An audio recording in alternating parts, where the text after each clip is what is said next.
अस्सलाम वालेकुम, a very good morning Shahzeb Ahmed और माया खान की तरफ से। कैसे हैं शाहजेब? मैं बिल्कुल ठीक हूँ। आज मेरा नाम भी उन्होंने ले लिया, मुझे कहने की जरूरत ही नहीं पड़ी। मैं बहुत ही एक्साइटेड हो गई, लेकिन साथ साथ ऑब्वियसली हम आपके साथ मौजूद हैं सुबह सवेरे पाकिस्तान में।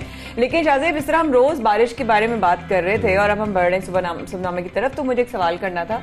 We are very happy but then again at the same time काफी ज्यादा जो है वो अफसोसनाक वाकयात भी हुए हैं। बिल्कुल, तवाकातियां भी काफी सामने आ रही हैं। खासतौर पर अगर बलूचिस्तान की बात की जाए तो वहां पर जिस तरीके से बारिशों का सिलसिला जारी है, वहाँ देख रहे हैं काफी तबाही मचाई है बारिशों ने। कई अजला में सूरत हाल अबतर हो चुकी है, बहुत खराब है सूरत हाल। कश्तियां वहाँ देख रहे थे हम चल रही थी, लोगों को रेस्क्यू किया जा रहा था। और गवादर में भी नशेबी इलाके ज़ेर आब आए हैं। इसके साथ साथ केच का और किला अब्दुल्ला का भी जिक्र किया जा रहा है कि वहाँ भी मकानात मुनहदम हुए हैं। और इसी वजह से जो FC के जवान हैं, पाक फौज के जवान हैं, लेवीज के जवान हैं, वो वहाँ पर पहुंचे और रेस्क्यू का अमल भी जारी है। कोशिशें की जा रही हैं जल्द से जल्द लोगों को वहां से निकाला जा सके। उसके साथ साथ खाना भी लोगों को प्रोवाइड किया जा रहा है हेलीकॉप्टर के जरिए। वाकई में एक तो ठंड, ऊपर से फिर बारिश और उसके बाद सैलाब की सूरत हाल काफी मुश्किल है। लेकिन इसमें जितने भी रेस्क्यू हमारी फोर्सेज हैं इस वक्त जो लगी हुई हैं खिदमत पर, अल्लाह ताला उन लोगों को ताकत दे, उनकी हिफाजत फरमाए। और तमाम वो लोग जिनको रेस्क्यू करे, ज्यादा से ज्यादा नहीं, मैं कहती हूँ अल्लाह ताला जुमे का दिन है, सब लोग बाहिफाजत जो है एक अच्छे मकाम पे, सिक्योर मकाम पे पहुंच सके। बिल्कुल, हम दुआ तो करते हैं कि बारिश हो, लेकिन जब ऐसी सूरत हाल हो जाती है तो यकीनी तौर पर कुछ तशवीश भी होती है कि बारिशें अब रुक जाएं, क्योंकि जिस तरीके से तबाहकारियां बलूचिस्तान में देखी जा रही है माया, और ये भी बताया जा रहा है कि ये तूफानी बारिशें आगे कंटिन्यू होंगी। ये तवक्को की जा रही कि ये एक बार फिर एक स्पेल आएगा बहुत तेज बलूचिस्तान में और बारिशों का आगाज हो जाएगा। बिल्कुल ऐसे है। सुबह में हमारे नुमाइंदा 92 के जो है मैं देख रही थी उनको, वो किस तरह सख्त ठंड में जो है वो कवर कर रहे थे और इस तरीके से वो सारी न्यूज पर अपडेट कर रहे थे कि जो पानी का या बर्फ का या ठंड की सूरत हाल है ऑब्वियसली। तो शाहजेब, हम अपने जो नुमाइंदों से हमने रिक्वेस्ट की है कि वो हमें दिखाएंगे। बिल्कुल, वो भी दिखाएंगे आगे चलकर। लेकिन यहाँ पर हम ये बता देंगे सिर्फ बलूचिस्तान ही नहीं, पंजाब में भी हम देख रहे हैं, लाहौर में बारिशें हुई हैं, इवन कराची में भी पूरी रात बारिश होती रही। गुज़श्ता रात हम देखते रहे कि बारिश का सिलसिला पहले वक्फे से जारी रहा है ना, और फिर रात को एकदम तेज बारिश हो गई थी। तो ये पूरे मुल्क में आएंगे कैसे ऑफिस बिल्कुल, ये मुल्क भर में बारिशों का सिलसिला चल रहा है। और सुबहनामा में अगली खबर ये शामिल करते हैं कि इलेक्शंस की बात करते हैं। इलेक्शन कमीशन ने खैबर पख्तूनख्वा में दूसरे मरहले के बल्दियाती इलेक्शन 27 मार्च को कराने का ऐलान कर दिया है। क्या फिर शोर हंगामा होगा, फिर सवाल उठेंगे, फिर उसके बाद जो है लोगों के जहनों में अजीब सी सोचें होंगी। ऑब्वियसली प्रोग्राम में आगे चल के भी इस पर बात करेंगे। अब कराची का रुख करते हैं, जहां से हुकूमत ने कराची को 25 से 27 टाउन्स में जो है वो डिस्ट्रीब्यूट कर दिया है। बिल्कुल सही कह रही हैं। इसकी सिफारिशात को हतमी शक्ल देना शुरू कर दी गई है और जिस तरीके से पहले एहतजाज होते रहे हैं, इसके खिलाफ आवाजें उठती रही हैं, एक बार फिर इसके खिलाफ हम देखेंगे कुछ एहतजाज भी हमें देखने को मिलेंगे। बताया जा रहा है कि जिले बस्ती और शर्की में 5-5, गरबी और जनूबी में 3-3 टाउन्स बनाने का फैसला किया गया, जबकि जिला कोरंगी में 4, मलीर और किमाड़ी में 3-3 टाउन्स बनाए जाएंगे। लेकिन जैसे कि हमने देखा कि स्टेक होल्डर्स की तरफ से एहतजाज किया जा सकता है। इसके बाद कुछ सियासी जमातें भी इसमें रही हैं, एहतजाज करती रही हैं। अनसर्टेनिटी भी तो हो जाती है, लोगों को पता ही नहीं होता, श्योरिटी कोई नहीं होती क्या होने वाला होगा। कराची की आवाम और क्या मजीद फेस करने वाली है इस लेवल पर।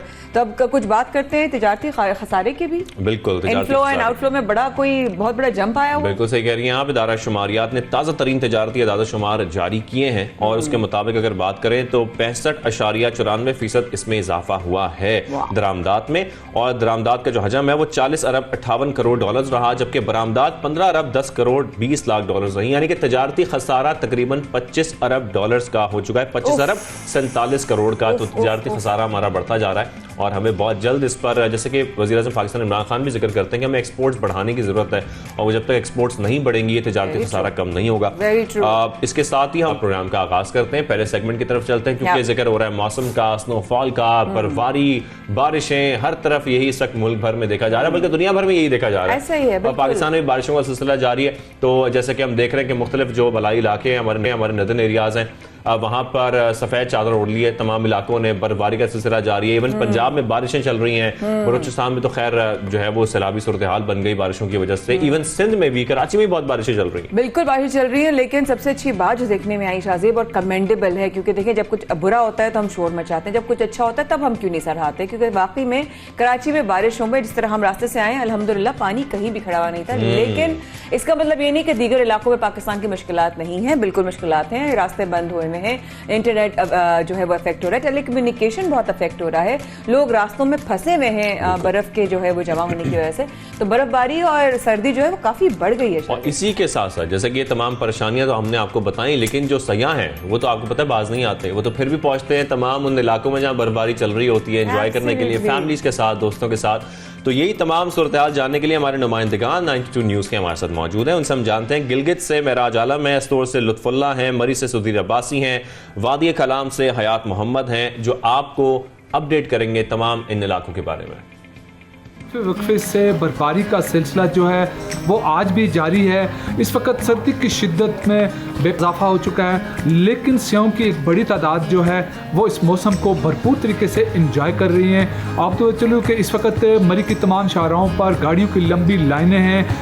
आज जो है सियाह जो है वो इस मौसम को भरपूर तरीके से इंजॉय कर रहे हैं। अगर बात की जाए सड़कों की तो तमाम मरी की सड़कें जो हैं वो बर्फ़ से साफ़ कर दी गई हैं और इस वक्त जो मरी के दीगर तफरी मकामात हैं वहाँ पर भी सियाहों के मेले लगे हैं। महकमा मौसमियात के मुताबिक आइंदा चंद घंटों के बाद जो मज़ीद बर्फबारी की जो है पेशन गोई की है। जी बिल्कुल, बात की जाए मौसम की तो ज़िला स्तर पर इन दिनों बर्फबारी की जद में है। शहर और गिरदनवा में 1 फीट से ज़ायद बर्फ़ पड़ चुकी है, जबकि बालाई इलाकों बटवाश, रट्टू, नासिराबाद, कललोट, चौगाम, फकीरकोट में 2 फीट से ज़ायद बर्फ़ पड़ चुकी है। अक्सर बालाई देहातों अस्कमल, शंकरगढ़, मीर मलिक, दरले, तरिशिंग, चोरिद और रामनपुर का ज़मीनी राब्ता मुनक़ता हो चुका है। बर्फबारी की वजह से निज़ाम ज़िंदगी मफलूज है, लोग घरों में मैसूर हैं, वाटर सप्लाई निज़ाम, नदी नाले मुंजमद हो चुके हैं, सख्त सर्दी का राज है। बर्फबारी के बाद जहां मकामी आबादी समेत तलबा व तालिबात को मुश्किलात का शिकार हैं, वहीं पर बर्फ़ से ढके बुलंद बाला पहाड़ और सफ़ेदी ओढ़े हुई जन्नत नज़ीर वादी के नज़ारे सियाहों को अब दावत नज़ारा भी दे रहे हैं। मैं इस वक्त मौजूद हूँ एस्तोर से 17 किलोमीटर के फासले पर वाक़ा नासिराबाद गाँव में, जहाँ पे आसमान में बादलों और धूप का इम्तजाज है। मौसम इंतहाई खुशगवार है, सर्दी के राज बरकरार है। और दूसरी जानिब डिप्टी कमिश्नर एस्तोर की जानिब से लैंड स्लाइडिंग के पेश नज़र मकामी आबादी समेत सियाहों को गैर ज़रूरी सफ़र से इज्तनाब की एडवाइजरी जारी की जा चुकी हैं और शहरात बहाली ऑपरेशन के लिए हेवी मशीनरी को तैयार किया गया है। और शहरात बहाली ऑपरेशन हेडक्वार्टर से बलाई इलाकों की तरफ और हेडक्वार्टर से एस्तोर वैली रोड की जानिब भारी मशीनरी को मूव किया गया है। जी बिल्कुल, गिलगित बल्तिस्तान के मौसम की बात करें तो आज 3 दिन के बाद गिलगित बल्तिस्तान के जो बालाई इलाके थे वहाँ जो बर्फ़बारी का एक सिलसिला था वो रुक गया है। ताहम शदीद बर्फ़बारी की वजह से कई गिलगित बल्तिस्तान के जो बालाई इलाके हैं इनका ज़मीनी राबिता ताहाल मुनक़ता है। शदीद बर्फ़बारी की वजह से लोग घरों में मैसूर है। बुज़ुर्ग, शहरी और मरीज़ों को भी इस वक्त शदीद मुश्किलात का सामना है। सूबाई हुकूमत गिलगित बल्तिस्तान ने तमाम ज़िले इंतज़ामिया को हिदायत की है कि वो किसी भी नाखुशगवार वाक़े से निमटने के लिए अलर्ट रहे। ताहम तमाम ज़िले इंतज़ामिया ने यह हिदायत जारी की है कि वो गैर ज़रूरी सफ़र से इज्तनाब करे और जो सफरी हिदायत दी है चैन के बगैर जो गाड़ियाँ बालाई इलाकों का सफ़र करती है वो चैन के बगैर सफ़र से इज्तनाब करे। जी बिल्कुल, स्वाद की हसीन वादी कलाम में गुज़िश्ता 3 रोज़ से जारी बर्फबारी का सिलसिला थम गया है और पहाड़ों की ओट से सूरज नमूदार हो गया है। सूरज शी करने जब हर तरफ बिछी सफ़ेद चादर पर पड़ती है तो हसीन मंजर देखने को मिलता है। गुज़िश्ता 3 रोज़ से जारी बर्फबारी के बाद अब तक वादी कलाम में 2 फुट, जबकि बालाई सयाहती इलाकों वादी मटिलतान, वादी पलोगा और गुज्जर कपराल के इलाकों में 3 से 4 फीट तक बर्फ़ पड़ चुकी है। बर्फबारी का सिलसिला थमने के बाद सयाह अब भी वादी कलाम के मुख्तलिफ इलाकों में मौजूद हैं, सेल्फियाँ बना रहे हैं, मौज मस्तियाँ मना रहे हैं और साथ साथ यहाँ के गर्मा गर्म चपली कबाब और दीगर खानों से भी खूब महसूस हो रहे हैं। स्नोमैन बनाने का मुझे वैसे बहुत है ना। वैसे अगर मुझे तो ज्यादा मेहनत नहीं करनी पड़ेगी, तुम्हारे ऊपर बहुत ज्यादा बर्फ डालने तो वो स्नोमैन भी तकरीबन बन ही जाएगा। लेकिन वाओ, देखकर मजा आ गया। गरम खाने देख रहे थे, तमाम हमारे नुमाइंदगान हमें दिखा तो रहे थे, लेकिन इतने खूबसूरत नजारे तो सयाह क्यों ना पहुंचे इन खूबसूरत जगहों पर और इसी तरीके से एंजॉय कर रहे हैं। आप तमाम नुमाइंदगान का बहुत शुक्रिया, आप लोगों ने इतनी सर्दी में बाहर निकल कर हमें अपडेट किया, हमारे नाजरीन को ये खूबसूरत नजारे दिखाए। तो मौसम तो हमने देख लिया, वाकई में थैंक यू। आपने हमें यहाँ पर कराची में जो हम लोग बर्फबारी के बारे में सिर्फ सोच सकते हैं और आपने हमें दिखा दी। Thank you. बारिश में ठंड लग रही होती है, अगर बर्फबारी हो गई तो यहाँ बर्फबारी नहीं होनी चाहिए। एक दिन मैं इसका भी तुमसे हिसाब लूंगी। लेकिन अब जरा हम शाहजेब उस तरफ भी चलें जो है हमारा इलाका पंजाब की तरफ, जहां पर कुछ अच्छी और कुछ नमकीन और कुछ नरम और कुछ गर्म खबरें भी आ रही हैं। बिल्कुल इनकलाबी कदम उठाया गया है सूबाई हुकूमत की जानिब से और हम देखते हैं किस तरह जो कदम उठाए जा रहे हैं पीटीआई गवर्नमेंट की तरफ से, वो बड़े अच्छे हैं और इनको अप्रिशिएट करना चाहिए। जिस तरीके से वज़ीर आला पंजाब ने नौजवानों के लिए एक बड़ी खुशखबरी सुनाई है, वो खुशखबरी ये है कि PMS इम्तिहान में मुलाजमतों के उम्मीदवारों के लिए उम्र में खुसूसी रियायत का ऐलान कर दिया गया है। ये बड़ी प्रॉब्लम आती थी और ज़ाहिर है जो लोग मुलाजमतों की तलाश में होते हैं तो PMS के एग्जाम देने के लिए जो उम्र की लिमिट होती थी, जो एज की लिमिट होती थी, उसमें रियायत दी गई है ताकि तमाम लोग जिनके रह जाते हैं एग्जाम्स वो दोबारा भी कर सकते हैं। इवन एज लिमिट आपको इतनी प्रॉब्लम क्रिएट नहीं करेगी, तो ये बड़ा अच्छा कदम है। आई एम ग्लैड कि पंजाब के नौजवानों के लिए कि बहुत अच्छी खुशखबरी आई है, बिकॉज ऑब्वियसली इस वक्त मौके बहुत कम है और अगर कुछ क्रिएट हो रहा है तो उसको अप्रिशिएट भी करना चाहिए। उम्मीदवारों को 2 साल की रियायत दी गई है उम्र में और इसके साथ कुछ दीगर आम मामला पर भी बात करनी है, तो हम बात कर लेते हैं। शो में हमें ज्वाइन किया है सुबह सवेरे पाकिस्तान में तर्जुमान हुकूमत हसन खबर साहब ने। हसन साहब बहुत शुक्रिया, आपने हमें शो में ज्वाइन किया है। हसन साहब सबसे पहले तो इस इनकलाबी कदम की बात करेंगे। मुआशरे में बेहतरी के लिए, बेरोजगारी के खात्मे के लिए बहुत जरूरी कदम है जो आप लोगों ने उठाया है और हम इसको अप्रिशिएट भी करते हैं, लेकिन इसके साथ ही बताइएगा कि PMS इम्तिहान में रियायत उम्मीदवारों के लिए कितनी बड़ी खुशखबरी साबित होगी। देखिए, मुआशरे में बेरोज़गारी का ख़ात्मा जो है वो बिल्कुल हुकूमत की जिम्मेदारी भी है और मैं समझता हूँ कि एक बहुत ही अहम गोल है। और इस सिलसिले में एक तरफ हुकूमत की अपनी नौकरियाँ होती हैं और एक तरफ वो नौकरियाँ होती हैं जो प्राइवेट सेक्टर जनरेट करता है और जो हुकूमत की पॉलिसियों के तहत आती हैं और प्राइवेट सेक्टर जो है वो फ़रोग़ पाता है। सरकारी नौकरियों की जब आप बात करें तो ख्वाह वो ग्रेड 1 से 16 तक की नौकरियां हों या ख्वाह वो नौकरियां हों जो PMS के इम्तिहान के ज़रिए या पंजाब पब्लिक सर्विस कमीशन के ज़रिए दी जाती हैं, इनके अंदर अमूमी तौर पर एक एज की लिमिट होती है और ये एज जो लिमिट है ये वज़ीर आला पंजाब उस्मान बुज़दार साहब की ख़ास हिदायत पे इसको एक दफ़ा सिंगल टाइम रिलैक्सेशन दी जा रही है 2 साल की। और उसकी वजह यह है कि कोविड की वजह से लोगों में बहुत मुश्किलात आई, लोग इम्तिहानों में अपीयर नहीं हो सके, कुछ लोग घरेलू मामलात की वजह से परेशान थे और नौकरी उस तरह से ढूंढ नहीं सके और इसी दौरान उनकी जो एज लिमिट थी वो अचीव हो गई और ये जो सरकारी नौकरी का ख्वाब था वो हमेशा के लिए उनसे छिन गया। मैं समझता हूँ कि वज़ीर आला का जो इक़दाम है और जो ये कदम है वो उनके लिए एक बहुत बड़ी खुशखबरी है, एक बहुत बड़ी अच्छी खबर की नवीद सुनाता है, क्योंकि ये चांस दोबारा उनको मिल गया है और जो जाहिर करता है कि बुज़दार हुकूमत जो है वो उनकी बात सुन रही है, उनके बारे में सोच रही है और मुश्किल वक्त में उनके साथ खड़ी है और इस रियायत से लाखों लोग फ़ायदा उठाएंगे जो इन नौकरियों के लिए अप्लाई करेंगे और उसमें से बहुत ज़्यादा लोग इंशाल्लाह उनको नौकरियां भी मिलेंगी। और हुकूमत पंजाब ने भी आपको पता है कि 1 लाख नौकरियों का ऐलान किया है और ये जो बुज़दार हुकूमत की 1 लाख नौकरियां हैं इसमें से कई नौकरियां इस साल में आएंगी और इंशाल्लाह उसमें भी ये तमाम नौजवान क्वालिफाई करेंगे जो एज लिमिट अचीव होने की वजह से इस वक्त क्वालिफाइड नहीं थे। अच्छा हसन साहब, एक सवाल और भी आता है कि बहुत सारे नौजवान जो है वो इम्तिहानात पास भी करते हैं और जो है साथ में जिनको नौकरी जो है वो नहीं उनकी मिल पाती या उनको जो है वो चांस नहीं मिल पाता या वो अवेल नहीं कर पाते, लेकिन तासुर ये पाया जाता है कि फेवरेटिज्म की तरह वजह से उनको ये नौकरियां नहीं मिल पाती। अब ये तासुर हटाने के लिए कोई इक़दाम किए गए हैं या उसके हवाले से कोई प्लान है? देखिए, पंजाब में तो हमारी बड़ी क्लियर पॉलिसी है और हमारी जो रिक्रूटमेंट है हुकूमत की वो होती है मेरिट के ऊपर और हमारा जो मेरिट है वो काबिलियत है या तजुर्बा है, best man for the best job. ये ज़रूर है कि बहुत सारे लोग ज़ाहिर है अप्लाई करते हैं क्योंकि सरकारी नौकरियों के पीछे बहुत ज़्यादा लोग इंटरेस्टेड होते हैं, वो आते हैं, वो अप्लाई करते हैं और जो मोस्ट कंपेटिटिव पूल होता है उन लोगों को नौकरी दे दी जाती है और बाकी ये नौकरी हासिल नहीं कर सकते। लेकिन क्राइटेरिया बड़ा क्लियर है और वो क्राइटेरिया मेरिट है। लेकिन मैं समझता ये हूँ कि इन नौजवानों को ये बताना चाहिए कि वो हिम्मत ना हारें, वो हौसला रखें, वो प्राइवेट सेक्टर की नौकरियों में अप्लाई करें और हमारी सोसाइटी में बहुत सारे रोज़गार के मौके हैं। हुकूमत पंजाब की बहुत ज़्यादा ऐसी पॉलिसीज़ भी हैं जिसकी वजह से ना सिर्फ सरकार में नौकरियां जनरेट हो रही हैं बल्कि प्राइवेट सेक्टर में बहुत ज़्यादा ग्रोथ हो रही है। और उस्मान बुज़दार साहब की गवर्नमेंट ने प्राइवेट सेक्टर के लिए बहुत इंसेंटिव दिया है, हम इन्वेस्टर्स को बहुत सपोर्ट कर रहे हैं और काफ़ी नई इन्वेस्टमेंट हो रही है। तो इंशाल्लाह हम तमाम नौजवानों को रोज़गार देंगे, वो हौसला रखें और मैं उनको ये पैगाम देना चाहता हूँ कि हुकूमत उनके साथ आप हमारे साथ ही हैं, इस मौजूदगी का फ़ायदा भी उठाते हैं। एहसान खाबर साहब, जिस तरीके से हम देख रहे थे गुज़िश्ता दिनों एक खबर सामने आ रही थी कि 49 गाड़ियों का ऑर्डर दिया गया है सूबाई वज़रा के लिए। तो सर एक तरफ हम देखते हैं कि पीटीआई गवर्नमेंट खासतौर पर किफ़ायत शारी की बात करती है, दूसरी तरफ इन तमाम गाड़ियों को ऑर्डर दिया जा रहा है, इस पर आप क्या कमेंट करेंगे?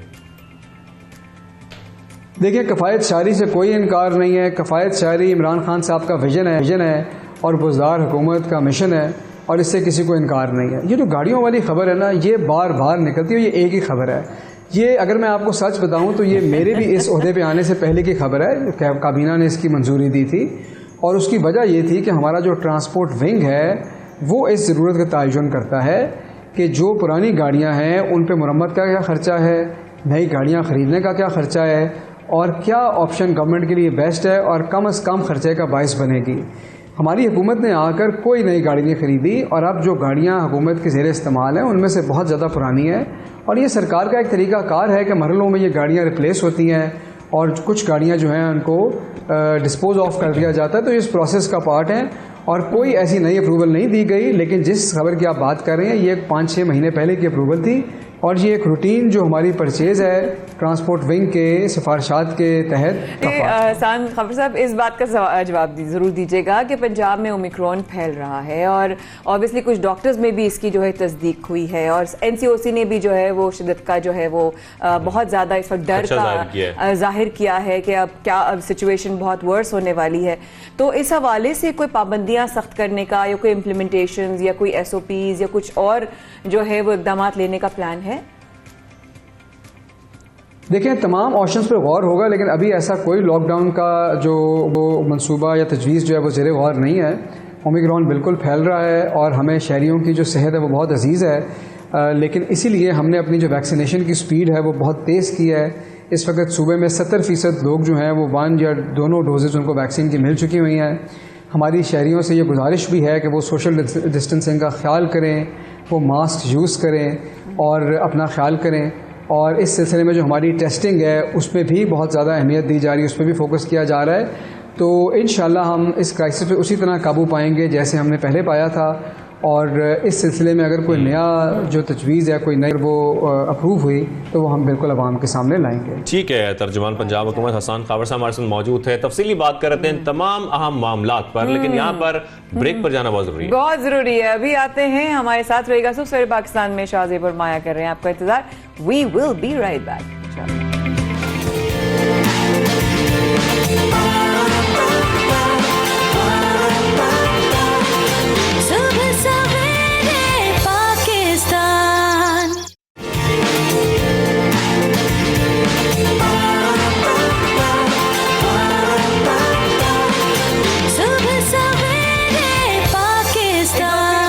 बेहद शुक्रिया। Once again a very very very good morning. आप देख रहे हैं सबसे सवेरे पाकिस्तान शाहजेब अहमद और माया खान के साथ और मैं इसलिए बहुत एक्साइटेड हूँ क्योंकि जब हमें इस तरह की कोई अपॉर्चुनिटी होती है ना कि न्यूयॉर्क टाइम्स में एक सर्वे आया था शाहजेब और उसमें आया था कि आपके, अब कुछ लोग मुझसे इत्तेफाक नहीं भी रखते लेकिन ये एक रिसर्च और एक सर्वे थी और उसमें था कि अगर आपके दोस्त आपका हल्का और जिनके साथ आप उठते बैठते हैं वो आपके साथ नई अपॉर्चुनिटीज के बारे में बात नहीं करते तो आपको अपने दोस्तों का सर्कल बदलने की जरूरत है। बिल्कुल, इसका मतलब है मेरा सर भी बहुत अच्छा है। माया मुझे रोज बताती हैं कि आपको क्या बिजनेस शुरू करना चाहिए। खैर, हम बात कर रहे हैं आईटी इंडस्ट्री की, एक ऐसी इंडस्ट्री जिसमें वज़ीर आज़म पाकिस्तान भी बहुत इंपॉर्टेंस देते हैं और कुछ बयान भी उनकी तरफ से सामने आ रहे हैं और ये ऐसी सनत है जो हमारे रेवेन्यू का एक बड़ा जरिया बन सकता है उसको बढ़ाने का। तो इसी तरीके से वज़ीर आज़म पाकिस्तान का क्या कहना है इस मामले पर, आगे चलकर इस पर तफसीली बात करेंगे। माशरे ने आगे बढ़ना है तो जब दुनिया को चीज़ें ज़्यादा बेचेगा नहीं, वो आगे कैसे बढ़ सकता है। और सिर्फ हम अभी भी मैं देख रहा था कि एग्रीकल्चर चीज़ें हम सब्जियां बेच रहे हैं और प्याज बेच रहे हैं, इससे तो मुल्क की दौलत ही बनने लगी। मुल्क तो तब आगे बढ़ेगा जब वो इंडस्ट्रियलाइज करेगा। टेक्नोलॉजिकल रेवोल्यूशन है आईटी की, उसके अंदर भी हम हिंदुस्तान हमारे 20 साल पहले किधर था, आज उसकी एक्सपोर्ट्स देखें और आज हमें देखें कि और वो सिर्फ 2 सालों के अंदर थोड़ा से 1 साल में बल्कि थोड़ा इंसेंटिव दिया है तो तकरीबन दुगनी हो गई हमारी आईटी एक्सपोर्ट्स। हमारे पास यूथ है, हमारे पास इतना पोटेंशियल है इस चीज़ का, लेकिन इसके ऊपर भी तवज्जो नहीं दी गई। हमने पूरी अपनी गवर्नमेंट की अब अलाइनमेंट कर दी है कि हमने इंडस्ट्रियलाइज होना है और एक्सपोर्ट्स बढ़ानी है।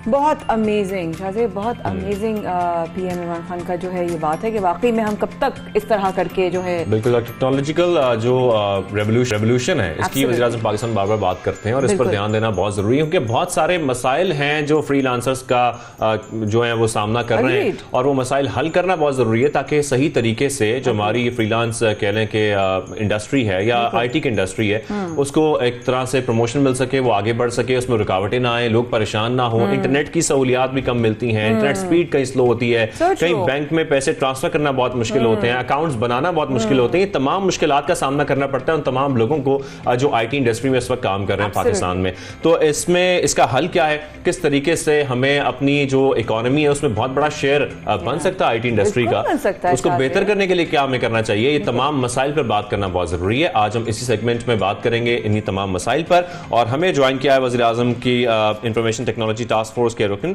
इस्लाम साहब ने। विकास साहब कैसे हैं आप, खैरियत से? ठीक ठाक है, बहुत शुक्रिया। अस्सलाम वालेकुम सर। सबसे पहले सवाल तो सॉरी मैं आपकी बात कर रहा हूँ, मैं ये कहना चाहूंगा वज़ीर आज़म जो बार बार जिक्र करते हैं टेक्नोलॉजिकल रेवोल्यूशन का, किस तरीके से लाया जा सकता है, करना क्या पड़ेगा हमें? लेकिन सबसे पहले कोई भी चीज़ शुरू करते हैं, वज़ीर आज़म भी अक्सर इस पर बात करते रहते हैं, आपको माइंडसेट चेंज करने की ज़रूरत है। हमारा जो अभी माइंडसेट है ओवर द इयर्स और ओवर डेकेड्स, हम अभी भी 2021 में समझते हैं सिर्फ एक दुनिया एग्जिस्ट करती है जिसको हम फिजिकल वर्ल्ड कहते हैं, जैसे मैं और आप सामने बैठे हैं। दुनिया में अब डिस्टिंक्ट 2 वर्ल्ड एग्जिस्ट करती हैं, एक फिजिकल वर्ल्ड है और एक डिजिटल वर्ल्ड है। जब तक हम अपनी पॉलिसी मेकिंग में, सोच में, अमल में इस चीज़ को नहीं समझेंगे कि जो फ्यूचर की दुनिया है वो डिजिटल दुनिया आगे जाएगी, फिजिकल दुनिया थोड़ी पीछे होती जाएगी। और हमारे सारे फैसले ऐसे होने चाहिए कि हम डिजिटल दुनिया को आगे लेके जाएं। तो सबसे पहले तो हमें अपने माइंडसेट को चेंज करने की ज़रूरत है। दूसरा, जो हमारी पूरी जब हम ये ब्रेक में आप बात कर रहे थे कि लोगों के मसाइल हैं, बैंक अकाउंट खोलने के मसाइल हैं, लोगों को अभी भी लाइनों में लगना पड़ता है। दुनिया इससे बहुत आगे चली गई है क्योंकि ये डिजिटल दुनिया ने ये मसाइल सॉल्व किए हैं। तो हम अभी भी कागज़, हमें इस मुल्क में कागज़ से बड़ा प्यार है, हम इतने कागज़ पसंद करते हैं। मैं रोज़ाना कम से कम 150 से 200 सफ़े साइन करता हूँ अपनी कंपनी में। और बाय द वे वो फाइनेंशियल इंडस्ट्री के डॉक्यूमेंट होते हैं जो कि एडवांस होनी चाहिए। क्यों? क्योंकि हम उन्हें सिंप्लीफाई करने पे नहीं रखते। देखिए दुनिया ने तरक्की की है, अगर आप नोट करें in the last few years या डेकेड, क्या एक चीज़ है जिसने दुनिया को ट्रांसफॉर्म कर दिया? If there is one thing that I pick, of course people will say technology, people will say connectivity, yes all of that, लेकिन जो सबसे इंपॉर्टेंट बात है जिसने दुनिया को ट्रांसफॉर्म किया वो है सिंप्लिसिटी। आपका दुनिया ने फ्रंट एंड सिंपल कर दिया। तो व्हाट्सएप हम सब यूज करते हैं, सिंपल है। टेक्नोलॉजी कॉम्प्लेक्सिटी हैंडल करती है, फ्रंट एंड आप लोगों के लिए आसान। सर अब यहाँ पर हम बाकायदा एक सवाल कर देते हैं आपसे, और वो ये है कि भारत की इंडस्ट्री का वज़ीर आज़म पाकिस्तान भी जिक्र कर रहे हैं। एक IT एक्सपोर्ट है उनकी, बहुत बड़ी एक्सपोर्ट है और बहुत बड़ा शेयर है उनका इकोनॉमी में। हमारा ये शेयर क्यों नहीं बन पा रहा, क्या वजूहात हैं? और जैसे कि आप भी जिक्र कर रहे हैं कितनी इंपॉर्टेंट है, तो फिर ये तमाम मसाइल क्यों नहीं दूर किए जा रहे? फ्रीलांसर्स के, कंटेंट क्रिएटर्स के, जो भी सोशल मीडिया पर बाकायदा बिजनेस रन कर रहे हैं, इन तमाम लोगों के, पेपैल का हम कब से जिक्र सुन रहे हैं, उसका अभी तक प्रॉब्लम सॉल्व नहीं हो सका है। तो ये तमाम मसाइल हल करने के लिए क्या इकदाम उठा रही गवर्नमेंट? देखिए इंडिया की, चूंकि आपने बात की, इंडिया ने ये सफ़र शुरू किया था की दिहाई से। ठीक है, आप कोई चीज़ एक्सपोर्ट करने के लिए, एक्सपोर्ट एक या डॉलर इंडिपेंडेंस जिसे आप कहते हैं, वो एक आउटकम है। उस आउटकम से पहले बहुत सारी चीज़ें होनी है। प्राइम मिनिस्टर ने भी बात की कि हमें इंडस्ट्रियलाइज करना हो। आप प्रोड्यूस करेंगे तो आउटकम प्रोड्यूस करेंगे ना, या एक्सपोर्ट प्रोड्यूस करेंगे। हम इंडिया ने कैपेसिटी बिल्डिंग पे, एजुकेशन पे फोकस करना शुरू किया 80 से। आज उनकी एक्सपोर्ट $150 बिलियन की, IT की बात कर रहा हूँ सर, ठीक है। हमारी तो टोटल एक्सपोर्ट इस साल हम कह रहे हैं 38 से 40 बिलियन डॉलर होगी। अच्छी खबर ये है कि कोई हमें 50 साल लगे $1 बिलियन की IT और IT इनेबल सर्विसेज की एक्सपोर्ट करने में, 50 साल तकरीबन, अगर हम 60s या 70s की दहाई से कंप्यूटराइजेशन शुरू हो गई थी। और 2 साल में हमने उस $1 बिलियन से, तो $1 बिलियन पहुंचने में हमें तकरीबन 50 साल लगे। बिल्कुल। तकरीबन 2 साल जो इस साल जून करेंगे तो हम 1 से $2.5 बिलियन, यानी हमने डबल से ज़्यादा कर दिया। इंडस्ट्री ये कह रही है कि अगर आप हमें सपोर्ट करते रहें, जैसे कि अभी इन रीसेंट टाइम्स हमें करना शुरू किया है, तो हम 2 साल में इसको फिर डबल कर देंगे। So we'll reach another $5 billion. That's great, वकार साहब, क्योंकि देखिए सवालात बहुत सारे आते हैं और ऑब्वियसली आपके आने का और ये होने का ये फायदा हम डेफिनेटली उठाएंगे, बिकॉज बहुत सारे अब सोशल मीडिया पे भी बहुत सारे e commerce is the fastest growing industry right now in the world. बड़ी कल भी हम बात करते हैं इंडस्ट्रीज को उसने बंद कर दिया और बिठा दिया और उनके बिजनेसेस बंद हो गए। बट आपने कहा बहुत अच्छी बात कि सिंपल हो गया, लेकिन एक आम आदमी जो एक सोशल मीडिया पे कॉन्टेंट क्रिएट करता है जो कि कितना पैसा मुल्क में लेकर आ रहा है। दूसरा, अगर वो इंसान जो ग्राफिक डिजाइनर्स हैं बड़ी दुनिया में वो अपनी चीजें बनाकर वो ऑनलाइन लगाकर और फॉर सेल होता है, लेकिन उनको एक अपना अकाउंट खुलवाना कितना मुश्किल पड़ जाता है। और आप सही कह रहे हैं, मुझे चार्ल्स बैबेज का जमाना याद आ गया, फादर ऑफ कंप्यूटर, कि वाकई में हम लोग किस जमाने में रह रहे हैं। वो बंदा जो आज काम कर रहा है दुनिया के साथ लेकिन अपने मुल्क में काम नहीं कर रहा, ये एक बहुत बड़ा फ्लॉ है। बिल्कुल ठीक। देखें, क्योंकि एम्प्लॉयमेंट जनरेशन और इस मुल्क में नए एंटरप्रेन्योर्स भी चाहिए, तो आपको एक और मज़े की स्टैट्स बताऊं। 2020-21 में 19-20 में फ्रीलांस का मतलब ये वो इंडिविजुअल्स हैं जो ऑन देयर ओन रन कर रहे हैं। ठीक है। जो सरकारी चैनल से पैसे आया जिसका स्टेट बैंक में हिसाब होता है वो था $156 मिलियन। ठीक है जी, ठीक है। 1 साल के अंदर जो पिछले साल के नंबर्स आए हैं, यानी जो हमने 20-21 क्लोज किया, उसमें ये नंबर बढ़ के $350 मिलियन से ऊपर चला गया। 1 साल के अंदर इंडिविजुअल्स ने इस मुल्क की एक्सपोर्ट को डबल किया। ये वो पैसा है जो कि प्रॉपर बैंकिंग चैनल से आ रहा है, जो नहीं आ रहा उसकी एक अलग बात है। तो ये टेक्नोलॉजी ऐसा जरिया बन गई है, इनेबल उसने प्लेटफॉर्म बना दिया जिसमें इंडिविजुअल्स पैसे कमा सकते हैं। आपको कंपनीज की ज़रूरत नहीं है, आपको बड़ी सेल्फ एम्प्लॉयमेंट आप जनरेट कर सकते हैं। सारा जो सोच है वो ये कि हमने कैसे इनकी जिंदगियां आसान करनी है। और वो जो मैं बार बार कह रहा हूँ कि हमारे यहाँ देखिए दुनिया ने क्या किया, जैसे मैंने कहा है सिंपल इज बेटर। हमारे यहाँ अभी भी माइंडसेट है कॉम्प्लेक्सिटी इज बेटर। तो जब तक हम वो चेंज नहीं करेंगे, हम अक्सर ये बात करते हैं ये मिसाल में भी कि आप दुनिया में कहीं भी reasonably developed country, I am not talking about very developed country, reasonably developed country, आप एयरपोर्ट प्रेमिसेस में एंटर हो गाड़ी लेके, और जब तक आप जहाज में जाते हैं 5 से 7 स्टेप होते हैं, you are in the plane. Correct. आपको पता है कराची एयरपोर्ट पे आज से 1 साल पहले तक अगर आप इंटरनेशनल ट्रैवल कर रहे हैं तो आपकी गाड़ी जहाज एंटर हो और जहाज तक जाने में 17 स्टेप्स। ठीक है। Have we become more secure? The answer is no. No. Have we become more simple? Absolutely.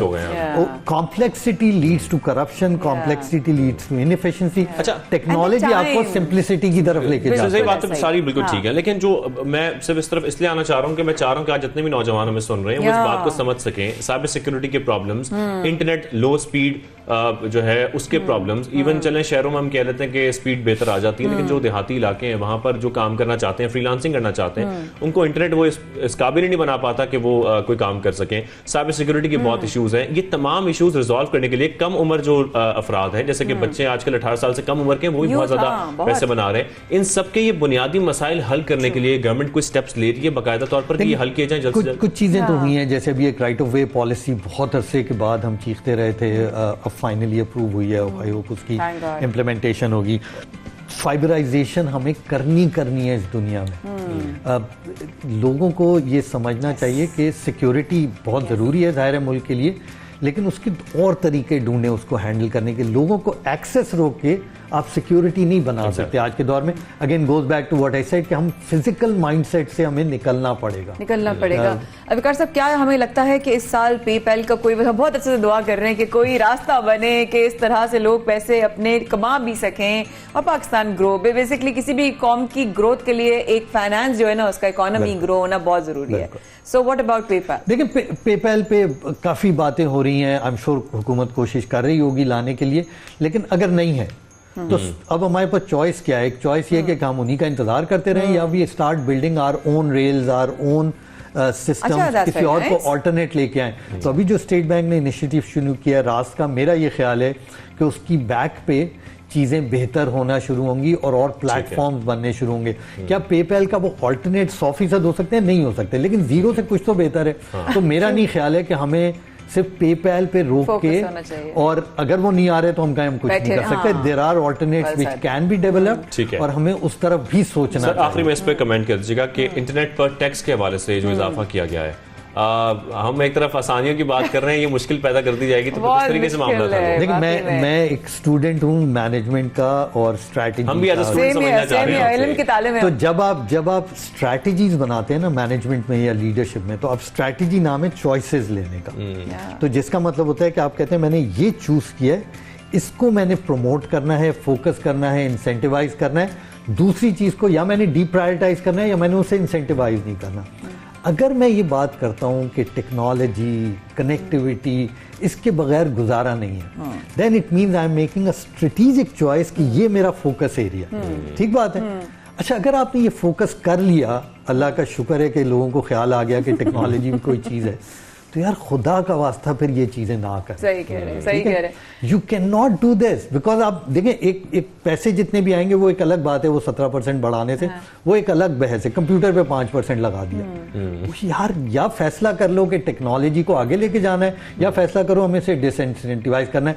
You can't, वो प्राइम मिनिस्टर भी कहते रहते हैं, आप विकेट के दोनों तरफ नहीं खेल सकते। बिल्कुल स्ट्रैटेजी नाम है चॉइसेस लेने का। आपने चॉइस ली, फिर उसे बैक करें। टेक्सटाइल इस साल 14 बिलियन से गालिबन 21 बिलियन पे जा रहा है। ठीक है, बहुत जबरदस्त खबर है, ब्रिलियंट न्यूज। उनको आप देंगे इंसेंटिव अच्छी बात है। अगर आप आईटी को आप समझते हैं कि 1 बिलियन से कम से हम कह रहे हैं 2 साल में 5 बिलियन, उसके बाद 10, 15, 20 जा सकती है, यार उससे आप डी इंसेंटिवाइज करेंगे या इंसेंटिवाइज करेंगे? बिल्कुल करेंगे सर। बस एक बहुत अहम सवाल वकार साहब, आपने इतने ज्यादा आप नॉलेज में इजाफा भी करते जा रहे हैं, हम स्टूडेंट्स बैठे हैं दोनों, ये जो नए स्टार्टअप करने वाले हैं, कोई अगर बिजनेस स्टार्ट करना है, उसको लेकर गवर्नमेंट की तरफ से क्या सपोर्ट है? देखिए, सबसे इम्पोर्टेंट चीज़ ये है कि आसानी पैदा करें, उनके लिए मुश्किल ना करें, उनको कंपनी रजिस्ट्रेशन में आसानी हो। मैं चूँकि SCCB के पॉलिसी बोर्ड पे भी हूँ, हमने बड़ी कोशिश की है कि कंपनीज जल्द से जल्द रजिस्टर हो जाएं। अच्छी खबर ये है कि अब 80 से 90% कंपनी आप डिजिटली रजिस्टर कर सकते हैं 24 घंटे के अंदर। अगर आपको एक और मजे की स्टैट्स बताऊं कि जब से यानी पाकिस्तान शुरू हुआ है, तो हमने 2019 तक, अगर मुझे साल ठीक याद है, 97,000 कंपनीज रजिस्टर की थी। ठीक है, 97,000। पिछले 2 साल में 47,000 कंपनीज रजिस्टर हुई हैं। That's great. 44% of the total companies जो आज एग्जिस्ट करती हैं वो पिछले 2 साल में रजिस्टर हुई हैं। उनमें tech is leading the way. Technology, ये जो यंग बच्चे हैं, जो नए बच्चे ग्रेजुएट कर रहे हैं, आइडियाज लेके आ रहे हैं। आज की इकोनॉमी आइडियाज इकोनॉमी है, जो मैं बार बार कह रहा हूँ। आज की economy brick and mortar economy नहीं है। आइडियाज इकोनॉमी में जिसके पास भी आइडिया है, आपको बहुत ज्यादा कैपिटल नहीं चाहिए, आप आइडिया लेके आए, आप प्लेटफॉर्म बनाए, देयर यू गो, आप बिजनेस शुरू कर सकते हैं। तो ये नई दुनिया है, फर्क दुनिया है, फैसिनेटिंग दुनिया। नई दुनिया का क्या तरीकेकार है वो हमने आपको बता दिया। वज़ीर आज़म के इंफॉर्मेशन टेक्नोलॉजी टास्क फोर्स के रुकन वकारुल इस्लाम मौजूद है। सर, आपका बहुत शुक्रिया, सवेरे पाकिस्तान में आप आए और हमारी रहनुमाई फरमाई, नाज़रीन की रहनुमाई फरमाई। Thank you very much. आगे चलते हैं और आगे चलकर मुख्तलिफ मौज़ूआत पर बात करेंगे, लेकिन एक और, जैसे कि हम खवातीन की बात रोजाना करते हैं कि बहुत सारी खवातीन शाना बशाना खड़ी हैं, मुख्तलिफ शोबों में तरक्की कर रही हैं, तो आज हम किस खातून का जिक्र करने जा रहे हैं? आपका जिक्र बहुत होता रहता है, आगे चलते हैं। बहुत सारी खवातीन हमारे पास घूरियां कराती हैं। घूरियां नहीं कराती। यू नो, मैं वकार साहब की बातों में इतनी खोई हुई थी इस वक्त कि वाकई में सबसे 2 चीजों पे अगर हम फोकस कर लें, एक है सिंप्लिसिटी और एक है माइंडसेट का बदलना। लेकिन वाकई में फिजिकल चीजें कुछ जो है ना, वो आईटी के प्लेटफॉर्म पे नहीं हो सकती। जैसे कि बॉक्सिंग है, बॉक्सिंग नहीं हो सकती। अब बॉक्सिंग कौन कर रहा है? देखिए, एक औरत के लिए सर शाहदेब ने कहा कि हम खवातीन के हवाले से बहुत सारी बातें करते हैं, लेकिन पाकिस्तानी खवातीन बाकी किसी से कम नहीं है। अगर आप आईटी की बात करें तो खवातीन आईटी में मतलब छक्के पे छक्के मार रही हैं। लेकिन अगर ऐसी खवातीन जिनकी फैमिलीज भी हैं, जिनके बच्चे भी हैं, और साथ साथ वो बॉक्सिंग बाकायदा एज अ प्रोफेशन लेके चलती हैं, तो क्या बात है। मेरा ख्याल है बता देना चाहिए, क्योंकि आज हमारे साथ जो होंगी, हाल ही में निदा जरीन ने नेशनल बॉक्सिंग, जिनका ताल्लुक जो है वो गालिबन लाहौर से है। दिलचस्प बात यह है कि निदा के 2 बच्चे भी हैं माशाल्लाह से, और उनकी फैमिली बॉक्सिंग के लिए बहुत उनको सपोर्ट करती है। यानी कि बच्चे भी देखती हैं, शायद वो घर भी देखती हैं, वो खाने भी बनाती होंगी, आई एम श्योर। कैसे बनाती वो तो उनसे पूछ ही लेंगे। और सेल्फ डिफेंस की तो मास्टर वो ऑलरेडी हैं ही। तो सबसे पहले पाकिस्तान में हम निदा जरीन को खुशामदीद कहते हैं। अस्सलाम वालेकुम, कैसी हैं आप? ठीक ठाक हैं? वालेकुम अस्सलाम, ठीक ठाक। आपके क्या हाल? अल्लाह का शुक्र, बिल्कुल ठीक ठाक। अच्छा, सबसे पहले तो वाकई हम आपको सलाम पेश इसलिए करते हैं क्योंकि इस सब को मैनेज करना बड़ा मुश्किल काम होता है कि माशाल्लाह आप मदर भी हैं और साथ साथ बॉक्सिंग का जो आपका एक शौक है उसको भी कंटिन्यू कर रही हैं और चैंपियन तो आप हैं ही ऑलरेडी। तो ज़रा बताएं मैनेज कैसे होता है सब कुछ? देखिए जी, मेरा काफ़ी स्ट्रिक्ट स्केड्यूल होता है और जितना मैं टाइम निकाल सकती हूँ अपने फैमिली के लिए, अपने बच्चे, वो ऑब्वियसली मेरा प्रायोरिटी होती है। और ट्रेनिंग मेरी कंसिस्टेंटली मैं करती रहती हूँ और अल्लाह के शुक्र मेरे फैमिली और मेरे शौहर स्पेशली बहुत सपोर्टिव है। उनके बगैर तो मैं सोच ही नहीं सकती इस तरह काम करना। क्या जबरदस्त, so sweet. Nida, welcome to the show once again. National women boxing champion का भी टाइटल जीत लिया, तो congratulations on that too. But किस कैटेगरी में टाइटल जीता, जरा हमें भी बताएं, और कितनी सख्त मेहनत की थी और इवेंट के लिए क्या क्या तैयारियां की थी? बिकॉज कभी ना कभी मैंने भी सीखी थी थोड़ी बहुत, लेकिन वही वाली बात है, आपकी जैसे अगर मैं कंटिन्यू होती तो शायद कुछ और करती मैं जिंदगी में। लेकिन so proud of you, please बताइए। जज़ाकल्लाह खैर जी। मेरी वेट कैटेगरी थी 52 to 54 kg बैंटम वेट। और क्या नाम है, ट्रेनिंग तो काफ़ी मेहनत करनी पड़ती है। कम से कम मेरे 2.5 से लेके 3 years मुकम्मल मेरी ट्रेनिंग करती रही हूँ। और उसके अलावा 2 मरतबा दिन में 5 दिन के लिए ट्रेनिंग करती हूँ हफ्ते में। और बस टाइम देना होता है वो बच्चों को, और ट्रेनिंग पे प्लायोमेट्रिक्स करती हूँ, अपना लॉन्ग डिस्टेंस रनिंग करती हूँ, अपना फ़र्क तरीका के ट्रेनिंग करती हूँ, टेक्निकल। अच्छा निदा, जिस तरीके से आप टाइम मैनेजमेंट के बारे में बता रही हैं, 2 घंटे में ये करती हूँ, फिर उसके बाद बच्चों का भी ख्याल करती हूँ, फिर साथ साथ खाने का भी सारा अरेंजमेंट होता है, सब कुछ होता है, सब चीज़ें आपको देखनी है, प्रैक्टिस भी करनी है और उसके लिए तैयारी भी करनी है। और जाहिर है जब आपको किसी चैंपियनशिप के लिए तैयारी करनी पड़ती है तो बड़ी प्रिसाइजली छोटी छोटी बातों का ख्याल रखना पड़ता है कि भाई हमें ये भी इतना हमारा वेट है तो हमें इसका भी ख्याल रखना है, डाइट का भी ख्याल रखना है। डाइट प्लान क्या होता है आपका? मोस्ट इंपॉर्टेंटली किन चीज़ों का आप ज़्यादा जो है वो अपनी डाइट में शामिल करती हैं, या कुछ चीज़ें ऐसी कि आप कहती हैं भाई ये नहीं मैंने खानी, इसके अलावा कुछ भी हो जाए? देखिए जी, सबसे ज़्यादा इम्पोर्टेंट बात यह है कि मुझे अपना प्रोटीन इंटेक मॉनिटर करना होता है, अपना मील्स को आइडिया होनी चाहिए कि कितनी कैलोरीज की इंटेक है, कितनी मैक्रोज, ताकि मेरी जो ट्रेनिंग है वो अच्छी तरह मैं फिर एनर्जाइज ही रहूँ। और उसके अलावा मैंने एक्चुअली एक न्यूट्रिशन बिज़नेस भी शुरू की अपने शौहर के साथ, न्यू जूस के नाम से। और अल्लाह के शुक्र मेरा फूड और खाना पीना का जो चीज़ें हैं वो हल होती है, और उसके थ्रू फिर मेरी डाइट भी कंप्लीट होता है, मेरी मैक्रोज और इस तरह की चीज़ें। Amazing, amazing. Nida, so your boxing style also includes kickboxing as well? No, उसको भी वो साथ में इंक्लूड करता है? नहीं जी, it's strictly amateur boxing style, तो उसमें ये है कि जी। That's amazing. तो ये बताइए कि आपने एक बात कही शादिब से बात करते करते कि हस्बैंड का सपोर्ट बहुत है, उनकी सपोर्ट के बगैर तो मैं कुछ कर ही नहीं सकती। तो ज़रा हमें सबको बताएं कि वाकई में जब एक औरत अपने ख्वाब पूरे करने लगती है और चाहती है, उसके अंदर की एक उसका एक हुनर होता है जो उसके माँ बाप के अलावा, बहन भाइयों के अलावा बहुत कम होता है कि शौहर देखें या ससुराल देखें या बच्चे सपोर्ट करें। सो वो एक्सपीरियंस कैसा है और वो सपोर्ट कैसे हासिल होगी और बच्चों का सपोर्ट भी कितना है, प्लीज़ बताइए। I have no words, it's quite unbelievable. मैंने एक्चुअली एक्सपेक्ट नहीं किया कि इतना वो सपोर्ट करेंगे, बट अल्लाह के शुक्र मेरे फैमिली की तरफ से और अल्हम्दुलिल्लाह मेरे ससुराल की तरफ से सपोर्ट इज़ वेरी, वो एक अहम बात है।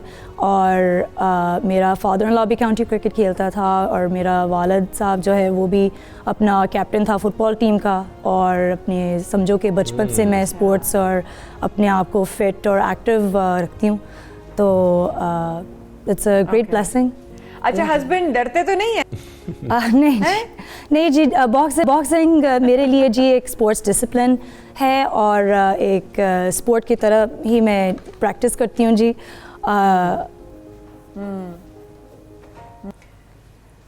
फादर इन लॉ और फादर का तो बताया नहीं था, हस्बैंड क्या करते हैं? जी मेरा हस्बैंड जी वो अपने फैमिली बिजनेस के लिए काम करता है। He is a director at chain of health clubs shapes के नाम से जी। और एक ये एडवांटेज है कि हमारी जो क्या नाम है एक तो ट्रेनिंग और हमारी जो न्यूट्रिशन और ये सारी चीज़ें एक फैसिलिटी के अंदर होती है जी, और साथ क्या नाम है, अपने बच्चे को भी उधर हम लेके आते हैं और सब कुछ फिर इजीली फिर मैनेजेबल हो जाते हैं। क्यूट। निदा ये बताएं, ऐसा तो नहीं होता कि हस्बैंड की कहीं लड़ाई हो गई है तो आपको फोन करके कह रहे हो निदा जरा आना, बेगम लड़ाई हो गई है, जरा मुझे बचाओ? नहीं ऐसी कोई बात नहीं, he can hold his own.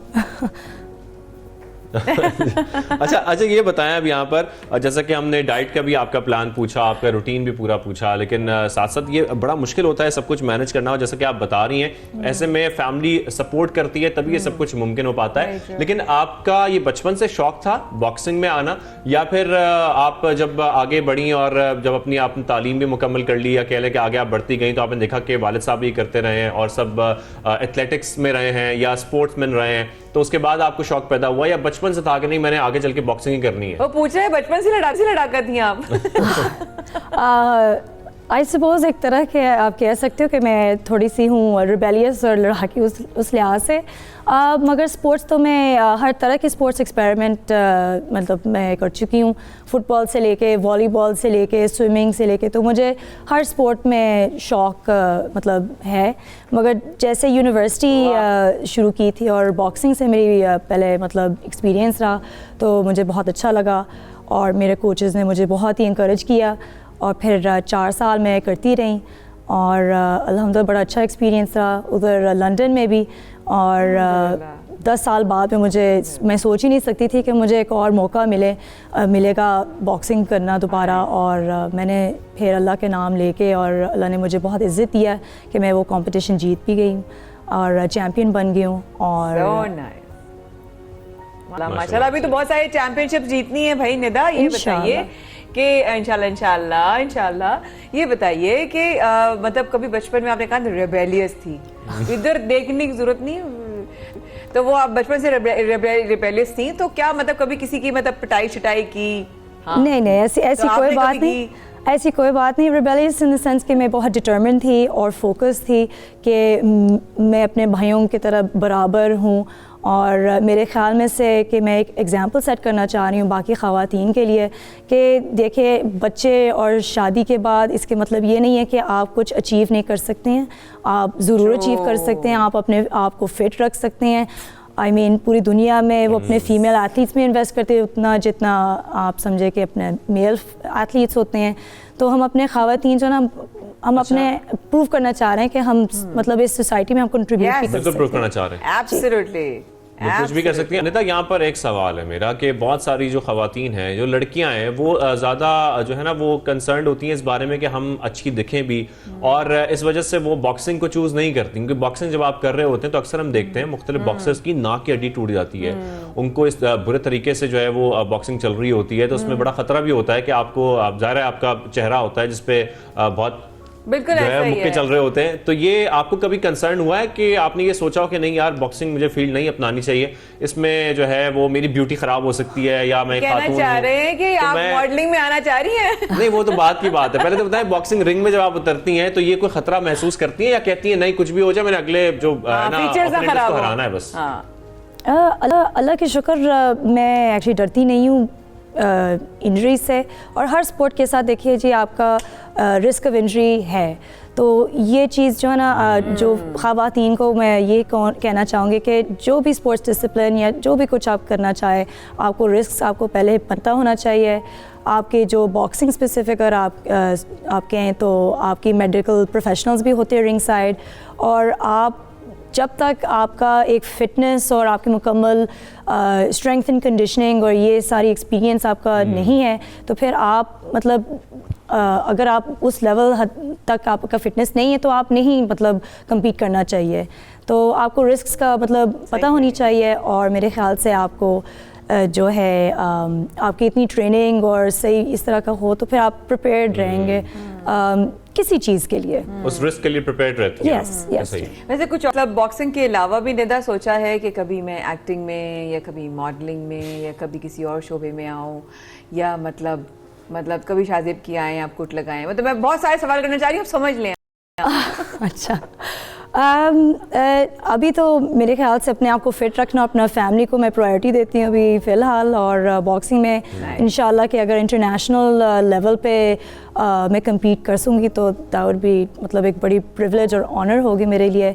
मैं ये ख़वातीन को देखना चाहें और मेल्स को भी एज़ वेल, मतलब एक दुनिया में नाम पाकिस्तान को रोशन करें, रिप्रेजेंट करें ओलंपिक्स में, कॉमनवेल्थ में, हर चीज़ में। मैं देखना चाहूँ कि मतलब पाकिस्तान में ख़वातीन में इतनी ताकत और इतनी स्ट्रेंथ है, तो हम लोगों को दिखाना चाहिए। तो हाँ जी, बिल्कुल ऐसा ही है, बिल्कुल ऐसा ही है। और निदा, मैं कहूँगी कि आप उन तमाम ख़वातीन को जिनके अंदर कोई ना कोई हुनर है, जो उनके कभी माँ बाप देखते हैं, बहन भाई देखते हैं, उनके लिए कोई छोटा सा मैसेज देना चाहेंगी कि अपने टैलेंट को बाहर लेकर आओ और लोगों की सपोर्ट के साथ आगे बढ़ो? Would you like to say something? I think कुछ भी नामुमकिन नहीं है। आप अपने आप को डिटर्मिन रखें और जो भी आपका ड्रीम्स हैं आप वो फॉलो करें।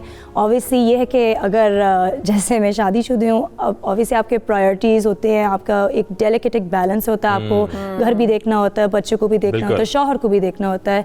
बट अगर उसके दौरान में आप थोड़ा सा टाइम निकाल के अपने ड्रीम्स के लिए आप कंसिस्टेंटली आप उसको टाइम और मेहनत देंगे तो ड्रीम्स के लिए कंसिस्टेंट रहें और अपनी प्रायोरिटी सेट करें। ब्रेक लेते हैं, ब्रेक के बाद दोबारा आएंगे। निदा, आपका बहुत शुक्रिया। Thank you.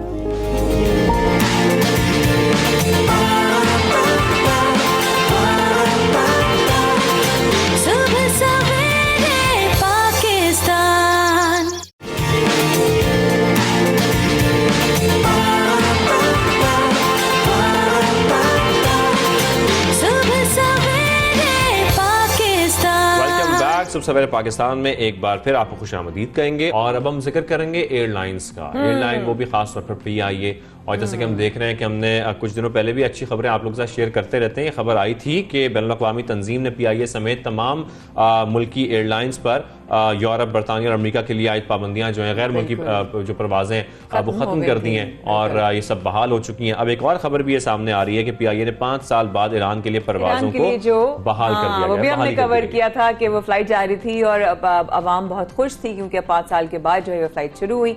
लेकिन अब जो है साथ साथ अब बहाली के बाद समेत दीगर अहम मामलात पर भी हमें बात करनी है इस हवाले से। बिल्कुल, इसके लिए हमें ज्वाइन किया है तर्जुमान PIA अब्दुल्ला हफीज साहब ने। अब्दुल्ला साहब, बहुत शुक्रिया। सुबह सवेरे पाकिस्तान शामदीद कहते हैं। सर, जिस तरीके से हम देख रहे हैं अच्छी अच्छी खबरें सामने आ रही हैं, एक तरफ गैर मुल्की परवाजें हैं, उनके लिए भी हमने देखा एक तंजीम ने बहाली का ऐलान किया, अब ये ईरान वाली खबर भी सामने आई है।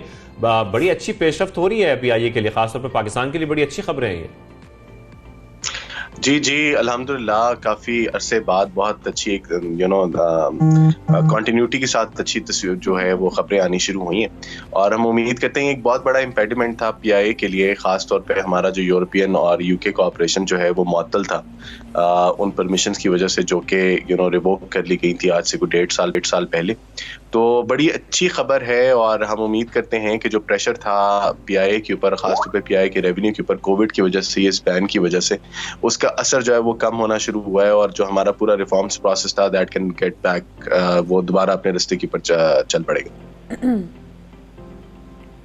बिल्कुल सही। अच्छा अब्दुल्ला साहब, ये बताइए कि ईरान की फ़्लाइट के हवाले से भी ऑब्वियसली बहुत खुशाइन बात है, और लेकिन इन फ़्लाइट्स का कोई नंबर ऑफ फ़्लाइट्स भी इंक्रीज़ होने के कोई चांसेस हैं? देखिए, एक विजन था PIA का कि हमने ज़ायरीन की खिदमत के लिए हमने इन तमाम जो मुकद्दस मकामात हैं उनके ऊपर हमने फ़्लाइट चलानी, और पाकिस्तान में क्वाइट फ्रैंकली इसकी डिमांड भी बहुत ज़्यादा थी। बहुत सारे ज़ायरीन को जो है वो इनडायरेक्ट रास्ते से बहुत महंगे टिकट लेके इन तमाम मकामात के ऊपर जाना पड़ता था। तो PIA जो है पिछले 1.5-2 साल से इसके ऊपर बड़े मुतवातिर तरीके से इसके ऊपर काम कर रहा था कि हम जल्द से जल्द इसको जो है पूरे नेटवर्क को, पूरे इस रूट को शुरू कर सकें, क्योंकि ये सिर्फ एक मुल्क की बात नहीं है। कॉन्टिन्यूटी के अंदर सबसे पहले दमिश्क की परवाजें शुरू की गई जो कि 17 साल बाद हुई, और क्वाइट फ्रैंकली PIA इस टाइम पे वाहिद बैनुल-अक़वामी एयरलाइन है जो कि दमिश्क परवाज कर रही। उसके बाद नजफ जो कि डिसकंटिन्यू हो गया था वो भी 2 साल बाद दोबारा बहाल किया गया, और उसके बाद अब मशहद की फ्लाइटें शुरू हुई हैं। अभी चूंकि नई मार्केट है इस वजह से अभी वीकली एक परवाज है लाहौर से, लेकिन आगे जिस तरह आपको पता है कि रजब आ रहा है, शाबान आ रहा है, फिर रमजान आता है, जहाँ जिन महीनों में ज़ायरीन की बहुत ज्यादा तादाद जो है जी पूरा एक सीजन है, तो उसके साथ साथ जो है वो परवाजों की तादाद भी बढ़ जाएगी। और फिर PIA उम्मीद करती है कि PIA के पास ग्रुप्स बहुत ज्यादा आएंगे, क्योंकि ग्रुप मूवमेंट बहुत ज्यादा होती है इन जगहों के ऊपर। तो हम उम्मीद करते हैं कि इंशाल्लाह अगले 1.5-2 महीनों के अंदर आप ये देखेंगे कि PIA के नेटवर्क का एक बड़ा हिस्सा जो है वो होंगे ये तीनों मकामात। और अब हम दरमियान में जिसके ऊपर काम कर रहे हैं वो ये कि जो इंटरकनेक्टिविटी, यानी फॉर एग्जांपल आप यहाँ से PIA की परवाज लेके मशहद चले जाएं, मशहद से PIA किसी और एयरलाइन के साथ पार्टनरशिप करके आपको मशहद से या तो दमिश्क ले जाए या मशहद से आपको नजफ ले जाए, और नजफ की ज़ियारतें करने के बाद आप वापस PIA की परवाज की पर आ जाएं। तो हम इस तरह एक इंटरनेट कनेक्टिविटी, हम इंटरलाइन कनेक्टिविटी हम प्रोवाइड कर रहे हैं और हम उसकी पर बहुत एग्रेसिवली काम कर रहे हैं। होपफुली 1.5-2 महीने में देखेंगे कि आपके लिए सबसे कन्वीनियंट सफर ये होगा कि आप इन तमाम मकामात को शायद एक ही ट्रिप में या 2 ट्रिप में आराम से कवर करके अपनी कौमी एयरलाइन के ऊपर डायरेक्ट फ्लाइट के जरिए वापस आ सकेंगे। क्या बात है, I'm looking forward to travel as well. बहुत अच्छी खबरें आ रही हैं। अच्छा अब्दुल्ला साहब, यहाँ पर ये भी बता दें, कुछ फ़ज़ाई सफ़र करने वालों को तहफ़्फ़ुज़ात भी हैं, उसका भी जिक्र कर लें कि कुछ हम देख रहे थे गुज़िश्ता कुछ माह में बड़ी अच्छी प्राइसेस चल रही थी, बहुत कम प्राइसेस चल रही थी, इवन ट्रेन के बराबर आ गई थी, फिर अचानक उसमें बहुत ज़्यादा इजाफा हो गया। एक तो ये बात, दूसरी जो स्कर्दू के लिए फ़्लाइट्स जारी हैं, सवात वाली साइड के लिए भी कोई काम हो रहा है? ये दोनों सवालों के जवाब दीजिएगा प्लीज़। अच्छा, पहली बात तो ये कि ये बहुत सी जो प्राइसेस होती हैं ये करती हैं डिमांड सप्लाई के ऊपर या रसद और तलब के ऊपर। जब आपका सीजन लो चला जाता है तो फेयर्स नॉर्मली नीचे आ जाते हैं। यहाँ पे अब चूंकि इस टाइम पे छुट्टियों का सीजन है तो वैसे डिमांड बहुत ज्यादा है तो फेयर्स थोड़े से ऊपर है। लेकिन एक और बात हमें ये समझनी है कि PIA के अलावा जो बाकी दीगर एयरलाइनें ऑपरेट करती हैं उन्होंने अपनी परवाजें डोमेस्टिक सेक्टर से हटा ली और उन्होंने वो परवाजें जो हैं, क्योंकि उनको फायदा ज्यादा दुबई के ऊपर या जद्दा के ऊपर हो रहा है, क्योंकि बहुत सारे पाकिस्तानी जो है वो नौकरियों के लिए जो वहां पे जाने के लिए मुंतज़िर थे और कोविड की वजह से पाबंदियां लगी हुई थी, तो वो अब वापस जाने के लिए उन फ्लाइटों के ऊपर रश है। और वहां पे चूंकि पैसे ज्यादा बनते हैं तो उन एयरलाइनों ने डोमेस्टिक परवाजें जो है कम करके वहां पे परवाजें लगा दी हैं, जिसकी वजह से जो सप्लाई है वो बहुत ज्यादा कम हो गई है। जितनी इस टाइम पे डिमांड थी आपको डोमेस्टिक सेक्टर के ऊपर, उतनी सीटें इस टाइम पे मैसर नहीं है, जिसकी वजह से आप देख रहे हैं कि फेयर बहुत ज्यादा ऊपर तो नहीं गया। यानी अगर पहले 6-7 हजार का बिक रहा था तो इस टाइम पे 11-12 हजार का बिक रहा है। जहां तक आप स्कर्दू और सवात करेगा जी, देखें इस साल PIA जो है उसका एक और ये विजन भी था कि उसने डोमेस्टिक टूरिज्म की प्रमोशन के लिए बहुत ज्यादा काम करना है। और आपने ये देखा कि PIA ने स्कर्दू और गिलगित की जो पहले परवाजें सिर्फ 1 या 2 हफ्ते में जाया करती थी या सीजन के अंदर 4 जाया करती थी, और वो भी सिर्फ इस्लामाबाद से। अब हमने उसको कनेक्ट किया लाहौर से, मुल्तान से, फैसलाबाद से, कराची से, और यहाँ से भी डायरेक्ट परवाजें की। और इस सीजन के अंदर 1,87,000 टूरिस्ट जो हैं वो हमारी इन परवाजों के जरिए इन इलाकों को देखने गए, जिसकी वजह से वहाँ की इकोनॉमी में भी और ओवरऑल जो टूरिज्म का क्वांटम है उसके अंदर भी 300% का इजाफा हुआ। सवात भी उसी सिलसिले की एक कड़ी थी और सवात के लिए हमने परवाजें शुरू की। और जैसे आपको पता है कि उसके ऊपर बड़ी एक तकरीब भी हुई और PIA की परवाजें गई और 2 महीने हमने परवाजें चलाने की कोशिश की। लेकिन सवात के ऊपर मामला ये होना शुरू हो गया कि वहाँ पे चूंकि रोड बहुत अच्छी बन गई है और इस्लामाबाद से आप 2.5 से 3 घंटे के अंदर सवात पहुंच जाते हैं, तो लोगों ने बाय एयर के बजाय बाय रोड को ज्यादा प्रेफर करना मुनासिब ख्याल किया। बिकॉज एयरपोर्ट के ऊपर आना, उसके बाद फ्लाइट का इंतजार करना, फिर फ्लाइट और बाहर निकलने के सिलसिले में आपको नॉर्मली ज्यादा देर, तो इस वजह से चूंकि रोड नेटवर्क बहुत अच्छा है तो वहाँ पे परवाजें ज्यादा अरसा कंटिन्यू नहीं हो सकी और वो परवाजें हमें फिर डिसकंटिन्यू करनी पड़ी। लेकिन अभी आगे अब्दुल्ला हफीज साहब आप हमारे साथ मौजूद थे, तमाम मामलात पर, तमाम अहम सवालात पर आप हमारी रहनुमाई फरमा रहे थे और जैसा कि बता रहे थे कि टूरिज्म को भी प्रमोट किया जा रहा है, साथ साथ जो परवाजों की बहाली हो रही है मुख्तलिफ ममालिक के लिए वो भी बहुत बड़ी कामयाबी है हमारी, और इसी तरीके से ये चलता रहा। बहुत शुक्रिया आपने हमें सुबह सवेरे पाकिस्तान में ज्वाइन किया। Yes, I am so excited किस तरह इंटरलिंक जो है वो फ्लाइट्स भी होंगी और आगे उनको कंटिन्यू किया जाएगा। आपके वक्त का बेहद शुक्रिया एंड लुकिंग फॉरवर्ड टू जी ट्रैवल भी इंशाल्लाह देखने के लिए और मजीद फ्लाइट्स भी देखने के लिए। तो all the very best to Pakistan international airlines. लेकिन ट्रैवल हो तो फिर म्यूजिक होना भी बहुत जरूरी है और हम देखते हैं कि जब म्यूजिक होता है तो ड्रम्स का जिक्र जरूर आता है। तो कुछ ड्रम सर्कल वाले हैं जो इस वक्त हम देखते हैं कि मुख्तलिफ शहरों में जाते हैं, वहाँ पर ड्रम सर्कल को ऑर्गेनाइज करते हैं, लोग आते हैं वहाँ पार्टिसिपेट करते हैं। तो क्या सूरत हाल होती है, हमने उनसे गुफ्तगू की थी। यस, गुज़िश्ता रोज हमने उनके साथ एक इंटरव्यू रिकॉर्ड किया क्योंकि सोशल मीडिया पे बहुत सारे लोग देख रहे हैं जिनको हमने देखा कि तो प्लेयर्स नहीं है, ये क्यों बजा रहे हैं। तो ऐसे कैसे आप जमा हो जाते हैं और अनजान लोग जो हैं वो एक साथ बैठकर जो है वो तरबूकाज और ढोल और ड्रम्स बजा रहे हैं, ये क्या माजरा है। तो फिर शाहजेब ने और मैंने की उनसे बात,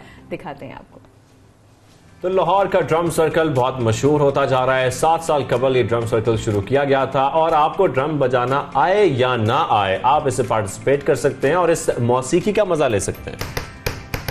Yes. माया भी ड्रम बजाती है, अच्छा। बिल्कुल ऐसा है, आपको आए या ना आए बजाना, लेकिन समझ में जरूर आता है, बिकॉज ढोल एक सबसे one of the most ancient instruments है और साउंड्स है जो कि कदीम ज़माने में जश्न मनाने के लिए इस्तेमाल होता था। वजद लोगों को तारी हो जाती थी। जो सबसे ज़्यादा ढोल का जो उसका सिलसिला जुड़ता है उसको सूफीज़म के साथ बहुत जोड़ा जाता है। थेरेपी भी है, ये थेरेपी भी है, बिल्कुल एब्सोल्युटली थेरेपी भी है। तो एक तरह से मैं कहूँगी कि it's a very exciting moment for both of us कि हमारे साथ इस वक्त लाहौर का ड्रम सर्कुलर जो ये ड्रम सर्कल है, इसकी बुनियाद रखने वाले हैदर जमील और उनकी टीम मेंबर्स एंड शाहिद और बैंड मैनेजर राव असद कामरान हमारे साथ शो में मौजूद हैं। पाकिस्तान में आपको खुशामदीद कहेंगे। सबसे पहले हैदर भाई आपसे गुफ्तगू करूंगा मैं, लेकिन गुफ्तगू से पहले मैं चाहूंगा थोड़ा सा ड्रम हमें सुना भी दें, फिर हम आगाज करेंगे गुफ्तगू का।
तालियां हो जाए भाई, क्या बात है। तो ये तो हमने सुन लिया और वाकई ये सुनने के बाद मेरा दिल कर रहा है कि मैं भी आप लोगों के दरमियान होता और हम इस ड्रम सर्कल में पार्टिसिपेट कर पाते। तो पहला सवाल अब मेरा यही है गुफ्तगू का आगाज करके कि हैदर भाई सबसे पहले तो ये बताएं कि इस आइडिया का ख्याल कब आया था, कैसे आया था और क्या सोच कर ड्रम सर्कल बनाया गया था?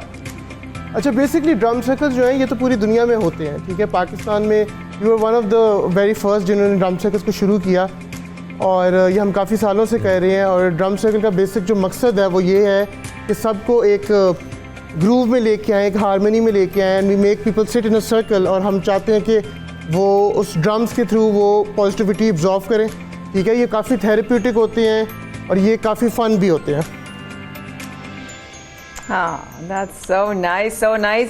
सब थैंक यू सो मच, आप हमारे साथ हैं आज। और एक बड़ा ज़बरदस्त सवाल आ रहा है उन लोगों के भी हवाले से जो नहीं बजाना जानते। तरबूका है, ड्रम है, ढोल है, ढोलकी है, उनको लेकिन शौक बड़ा होता है और जब आपके ग्रुप्स में शामिल होते हैं तो उनका हिस्सा, उनको ऑब्वियसली उनको होता है कि हम हिस्सा बने। उनके क्या जज्बात होते हैं, वो फीलिंग क्या होती है और जब आपके साथ परफॉर्म कर रहे होते हैं? तो जब हम लोगों को ड्रम पकड़ाते हैं तो उनके लिए बिल्कुल भी मुश्किल नहीं होता कि रिदम को फॉलो करना। हम ये कोशिश करते हैं कि मैं और जैन जो है वो क्रिएट कर रहे होते हैं ड्रम सर्कल। हम एक ग्रूव के अंदर लोगों को लेके आते हैं और इसमें कोई आपको प्रायर नॉलेज नहीं चाहिए होती ड्रम बजाने की। और इसमें जो लोग अक्सर जो है लोग जो ज्वाइन करते हैं वो डर भी रहे होते हैं कि भाई हम कुछ बजाएंगे तो ग्रूव ख़राब हो जाएगा, बल्कि नहीं, जो आप लोग बजाएंगे उसी से ही ये ग्रूव ज़्यादा इन्हेंस होगा और ज़्यादा अच्छा बाहर निकल के हम सब की तरफ हम इसको और बेहतर से बेहतर एंजॉय कर पाएंगे। तो अब तक कितने शहरों में जा चुके हैं और कहां पर जाने का प्लान है अभी तक? There are lot of other places जो मतलब हम अभी याद करने बैठे तो मुल्तान है, फैसलाबाद है, सियालकोट है, कराची में अभी हमने रिसेंटली यहाँ पे किया था। ये कराची में हमने काफ़ी हमारा I think one of the best drum circle जो था वो कराची में ही था और it was a very huge drum circle. का मिस हो गया, अब आप लोग भी इनवाइट करना या हम कोशिश करेंगे ढूंढने की कि आप लोग कराची में कहाँ हैं? नहीं, हम आपको डेफिनेटली नेक्स्ट टाइम इनवाइट करेंगे। और कराची का ड्रम सर्कल हमारा काफ़ी अच्छा था, it was a lot of fun. अच्छा, थोड़ा सा इस तरफ आ जाते हैं कि अब मुख्तलिफ बच्चे नौजवान जो हैं वो ड्रम से बड़ा इंटरेस्ट लेते हैं। मोस्टली हम ये देखते हैं कि वो सब लोग जो है वो गिटार की तरफ जाते हैं कि भाई हमें गिटार सीखना है, लेकिन अब ड्रम्स का ट्रेंड बहुत बढ़ता जा रहा है और हम देख रहे हैं कि छोटे छोटे बच्चे शौक रखते हैं ड्रम्स का। कोई दरबुका खरीद रहा है, कोई मुख्तलिफ ड्रम्स खरीद रहा है और साथ ड्रम्स बजाने का शौक भी रखते हैं। तो उनके लिए कोई ट्रेनिंग सेंटर्स या इस तरह का आपने कोई आइडिया बनाया है कि भाई ड्रम सर्कल तो एक तरफ चल रहा है, लेकिन प्रॉपरली प्रोफेशनली हम बच्चों को, मुख्तलिफ नौजवानों को ड्रम्स की ट्रेनिंग भी दें कि अगर वो एक प्रोफेशनली इस फील्ड को कंटिन्यू करना चाहते हैं, परस्यू करना चाहते हैं? देखिए जी, ड्रम सर्कल से बेहतर जगह कोई नहीं हो सकती, आपकी लर्निंग के लिए भी, आपके फन के लिए भी, आपके एंटरटेनमेंट के लिए भी, और it's also very therapeutic. It helps you in anxiety, stress and depression.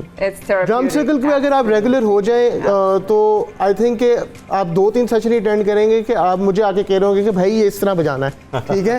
तो बिकॉज ड्रम सर्कल एक जगह इस तरह की है कि वहाँ पे आपको कोई डंडा दे के आपको नहीं पढ़ा रहा होता, आप बेसिकली अपने शौक से और उस ग्रूव को एंजॉय करते हुए, ग्रूव को अपने अंदर फील करते हुए आप उस ड्रम सर्कल का जब पार्ट बनते हैं तो आपके अंदर से ऑटोमेटिकली अच्छे ग्रूव्स और अच्छी रिदम्स निकल रहे होते हैं, ठीक है। वो आपको लिटरली आपकी पर्सनैलिटी को डिपिक्ट कर रहा होता है। जब ये हमने काफ़ी दफ़ा अपने ड्रम सर्कल्स में भी देखा है कि जब मेरा नहीं है मूड अच्छा तो जहन को पता चल जाएगा, असद को पता चल जाएगा मेरे ड्रम बजाने के स्टाइल से कि मैं एग्रेसिवली बजा रहा हूं। थोड़ा सा हम इसको अगर प्रिसाइज बात करें तो ये एक तरह से मूड मॉडिफायर भी है। अगर आप फ्रस्ट्रेटेड हैं तो फ्रस्ट्रेशन निकालने के लिए भी है।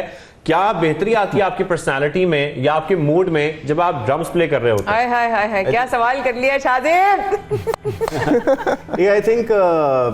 आई थिंक जो इसकी सबसे ख़ास बात है ड्रम सर्कल की कि एक बहुत बड़ा स्ट्रेस बस्टर है और जो आप फीलिंग्स लेके आ रहे होते हैं, आई थिंक ड्रम सर्कल से ये भी हुआ है कि बहुत से लोगों की दोस्तियां हो जाती हैं, एक कम्युनिटी बन जाती है, एक they follow each other, they become friends also. तो आई थिंक इसकी ब्यूटी यही है। और जैसे हैदर बता रहे हैं कि येस विद दरबुकाज या जेम्बेज या drums there is a technique, definitely maybe in future we are thinking on these lines. But जो इसका बेस्ट अपॉर्चुनिटी है वो ये है कि when you come in the circle आपको वैसे ही आपको गाइडेंस से भी पता लगता है। हम बल्कि ऐसी मुख्तलिफ एक्टिविटीज़ करते हैं ड्रम सर्कल्स में जिसमें ऑडियंस से हम बीट स्टार्ट भी करवाते हैं, तो विच मीन्स के उसको एक लाइव पायलट मिल रहा होता है ड्रम सर्कल्स में कि वो कैसे करते हैं।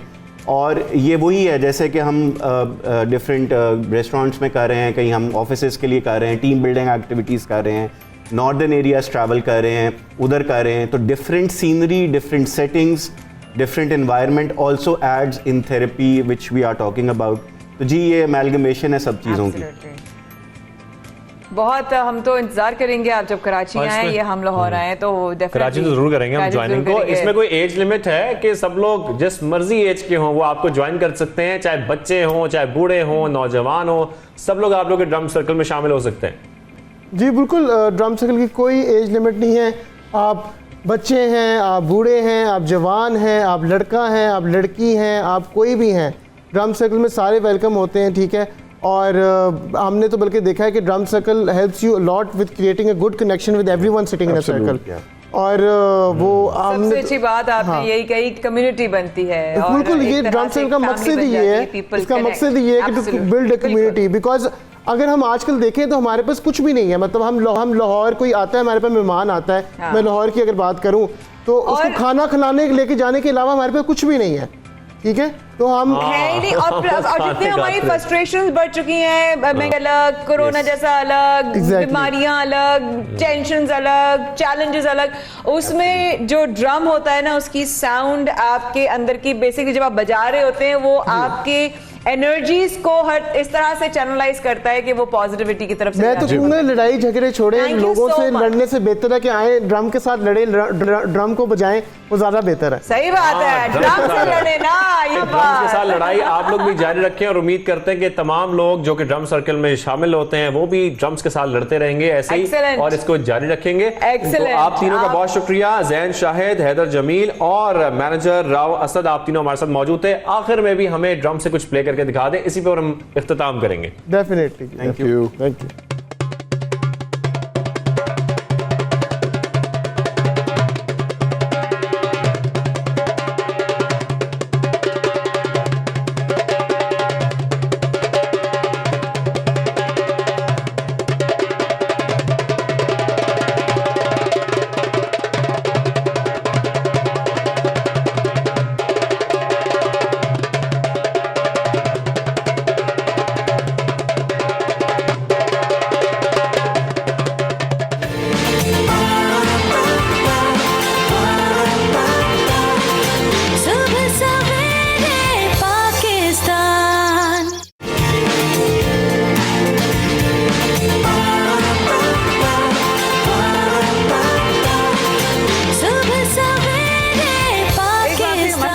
शुक्रिया। वेलकम बैक जी। आप देख रहे हैं सबसे पहले पाकिस्तान शाहजेब और माया के साथ। और शाहजेब, कभी ऐसी कोई वादी हो, कोई ऐसी जगह हो जहाँ पर हम जाएं तो डरें भी ना और हम घूम भी सकें, और वहाँ पर जो है ना वो लेपर्ड्स की या चीतों की या शेरों की ज़बरदस्त आवाज़ें, वहाँ पर मतलब वाइल्ड लाइफ का एक मज़ा आए रियल टाइम में। ऐसी पाकिस्तान में जगहें तो बहुत सारी हैं, और सबसे पहले यहाँ पर हम जो जिक्र करेंगे वो करेंगे वो सल्तनत जो कि कहा जाता है चीतों की सल्तनत है, यानी कि मरगला हिल्स।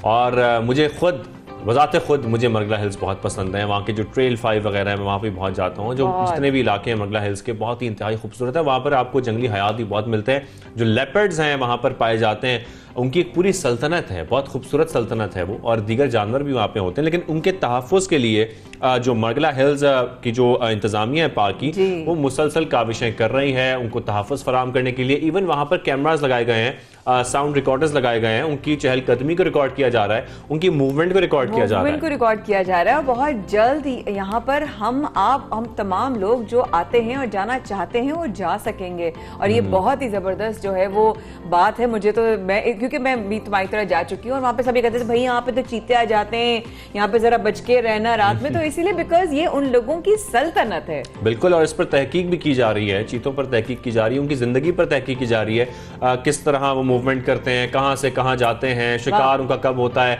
ज़ाहिर इन तमाम कैमरास के थ्रू ये सारी तहकीक भी की जा रही है और उसको जारी भी किया जा रहा है साथ साथ। तो बड़ी अच्छी एक तरह से ये इनिशिएटिव है जो मरगला हिल्स इंतजामिया की जानिब से लिया गया है, और बहुत दिलचस्प कहानियां भी देखने को मिल रही हैं। इसके बाद तो इसी मामले पर बात करने के लिए हमें ज्वाइन किया Imran Khan, field supervisor wild management board है।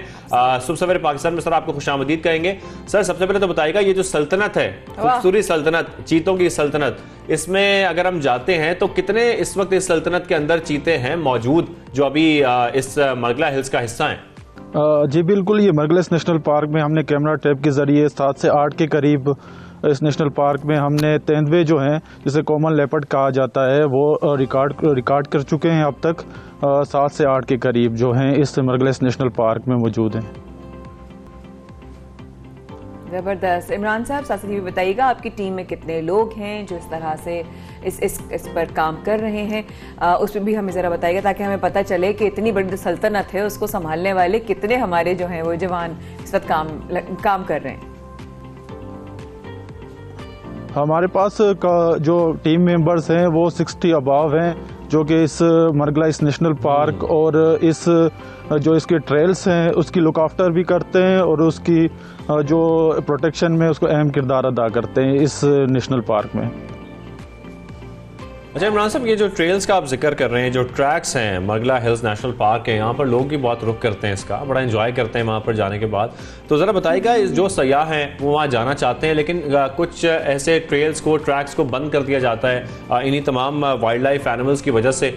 तो कोई आजकल बंद है या कोई ऐसा उनको टाइम दिया जाता है कि भाई आप इस टाइम में ट्रैवल कर सकते हैं या इस टाइम में जा सकते हैं एंजॉय करने के लिए और मगरिब से पहले पहले वापस आ जाएं?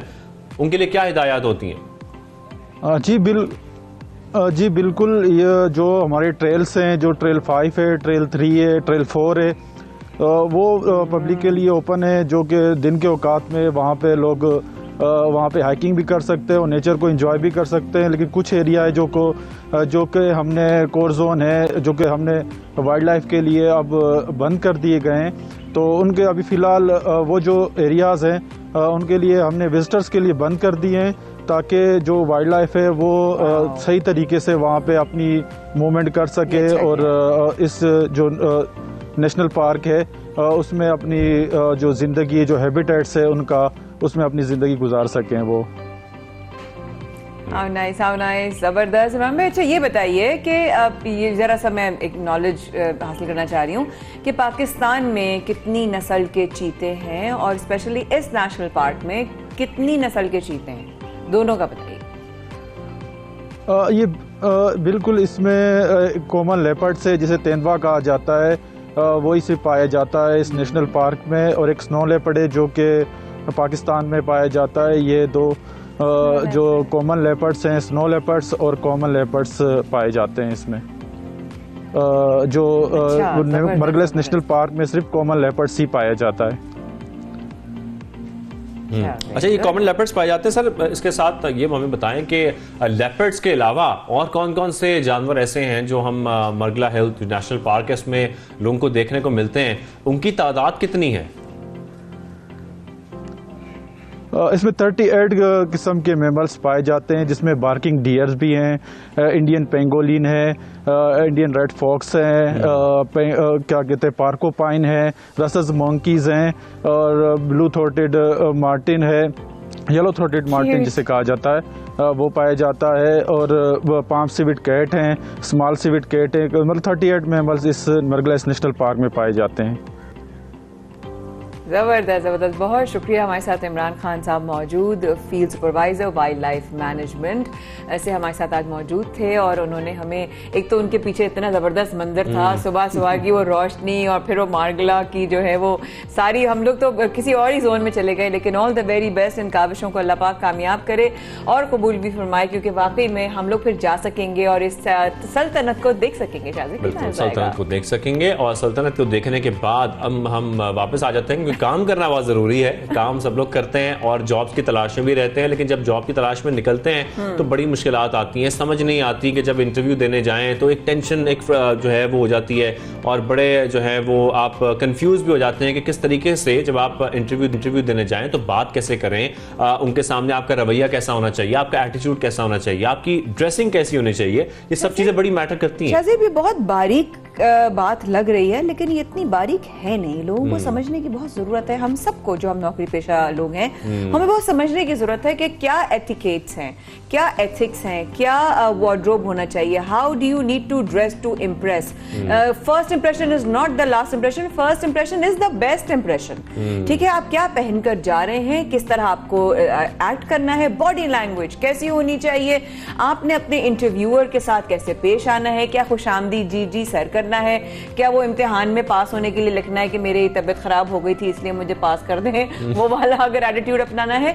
ये जिंदगी में बहुत इंपॉर्टेंट चीज है जिनको हम जिक्र भी नहीं करते, कोई ट्रेनिंग भी नहीं होती कि आपने अगर जॉब के इंटरव्यू के लिए जाना है शाहजेब तो आपने कैसे बिहेव करना है, आपने कैसे कपड़े पहनने। मतलब एक तरफ तो हम देखते हैं काउंसलिंग भी नहीं है, लेकिन काउंसलिंग के बाद ये जो प्रोफेशनल ट्रेनिंग है कि आपको ऑफिस में आपका कैसा रवैया होना चाहिए, इवन जब आप किसी जगह पर इंटरव्यू देने जाते हैं उस कंपनी के बारे में आपको जानना बहुत जरूरी है, आपको मालूम होना चाहिए आप किस कंपनी में इंटरव्यू देने जा रहे हैं। हम बस अपनी एजुकेशन और अपनी डिग्री के बेस पे उठ के चले जाते हैं इंटरव्यू देने के लिए। आपको पता है, मैं जब यूएस में थी तो वहां पर अभी कुछ लोग मेरे सामने अप्लाई कर रहे थे और उन लोगों ने सीवीज के फॉर्मेट्स निकाले, जो उन्होंने कहा कि हाँ भाई इस वक्त ये चल रहा है, हम नॉलेज चादर ने कहा हम पढ़ते नहीं है, हम मुताला नहीं करते, सीवीज के फॉर्मेट्स हैं, आपने किस फील्ड में किस जॉब के लिए अप्लाई करना है उसके पूरे फॉर्मेटिंग आपको मिलती है।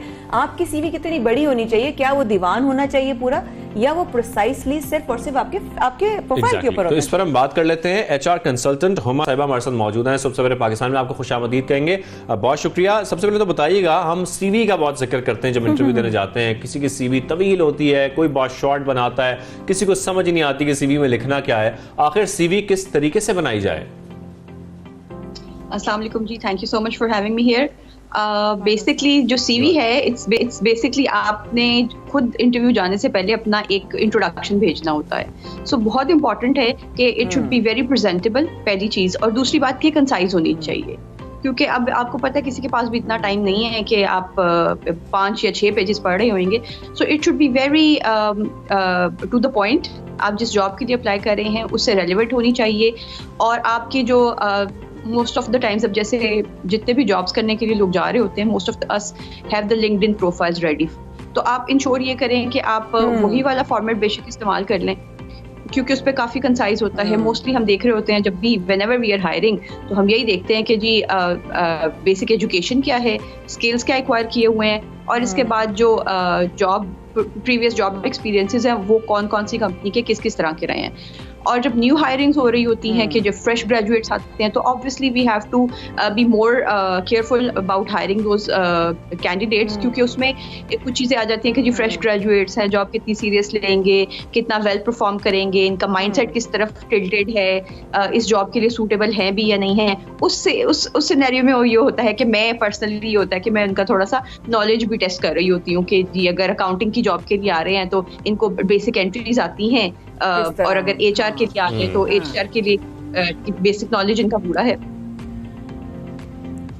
अच्छा, साथ हुमा एक और राइट बिल्कुल। अच्छा हुमा, एक सवाल ख़वातीन के पहलू से ज़रूर करना चाहूँगी कि आदमियों का तो फिर भी, क्योंकि देखें चॉइसेस फॉर मेल्स जो हैं वो लिमिटेड ही होती हैं, भाई शर्ट सलवार कमीज़ या टी शर्ट यही होगा, लेकिन ख़वातीन जब इंटरव्यू के लिए जाती हैं तो वो उनको किस तरह अटायर होना चाहिए उनका?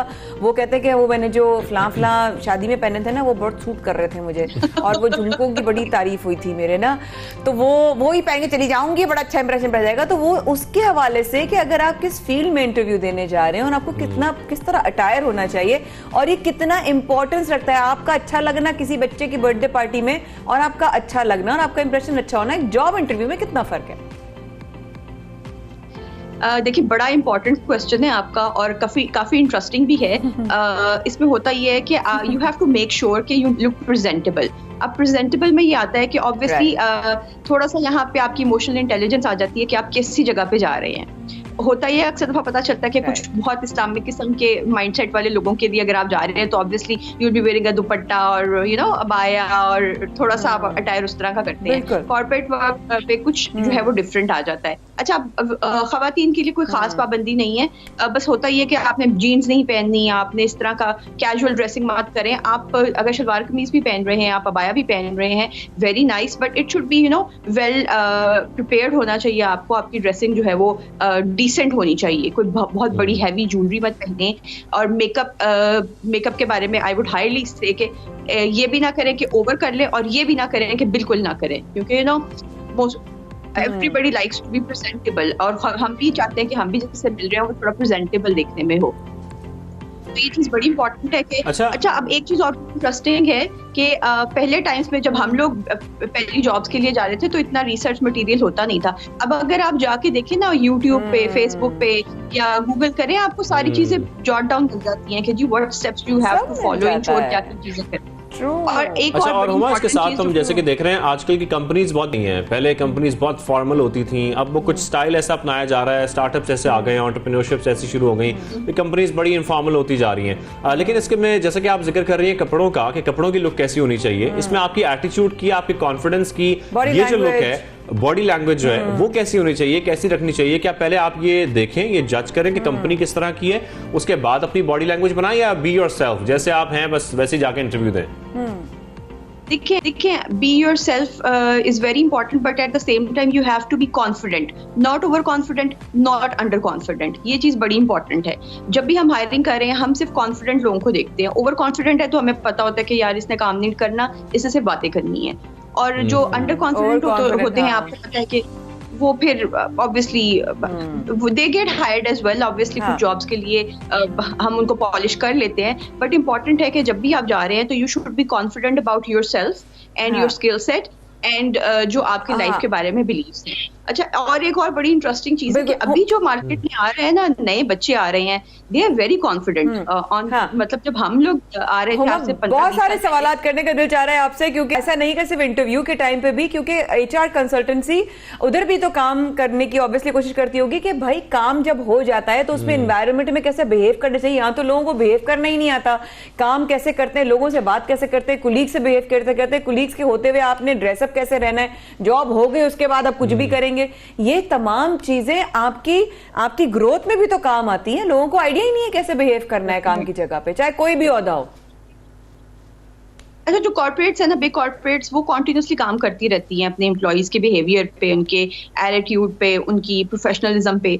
तो उसके अलावा ये होता है, एक चीज आपकी पर्सनल भी आ जाता है, आप पे एज अ ह्यूमन रिसोर्स आपका अपनी भी रिस्पॉन्सिबिलिटी है। तो you keep growing, you keep a check on your growth. सिर्फ ये नहीं कि स्किल सेट पे, अपनी प्रेजेंटेबिलिटी पे, अपनी स्पीकिंग स्किल्स पे, आपकी बॉडी लैंग्वेज पे, और आपने किस तरह से कौन सी सिचुएशन में बिहेव करना है, इसको हम डाल देते हैं। कैसे बिहेव करना है, कैसे अपने आप को प्रेजेंट करना है, ये तमाम चीजें आपको देखना बहुत जरूरी है। एचआर कंसल्टेंट हुमा एजाज साहिबा, आपका बहुत शुक्रिया, आपने सबसे पहले पाकिस्तान को वक्त दिया। बिल्कुल बिल्कुल। प्रोग्राम के आखिरी लम्हात में जाएंगे। गौसे आजम दस्तगीर रहमतुल्लाह अलैह ने फरमाया कि जो आपका बातिन है ना, जो डिफरेंस आपने चेंज अपने अंदर लाना है, वो जाहिर वाले चेंज से बहुत बड़ा चेंज होता है। रखिएगा अपना ख्याल। होगी आपसे मुलाकात, जिंदगी रही तो इंशाअल्लाह पीर के दिन शाहजेब और माया की खिदमत में हाजिर होंगे। अल्लाह हाफिज।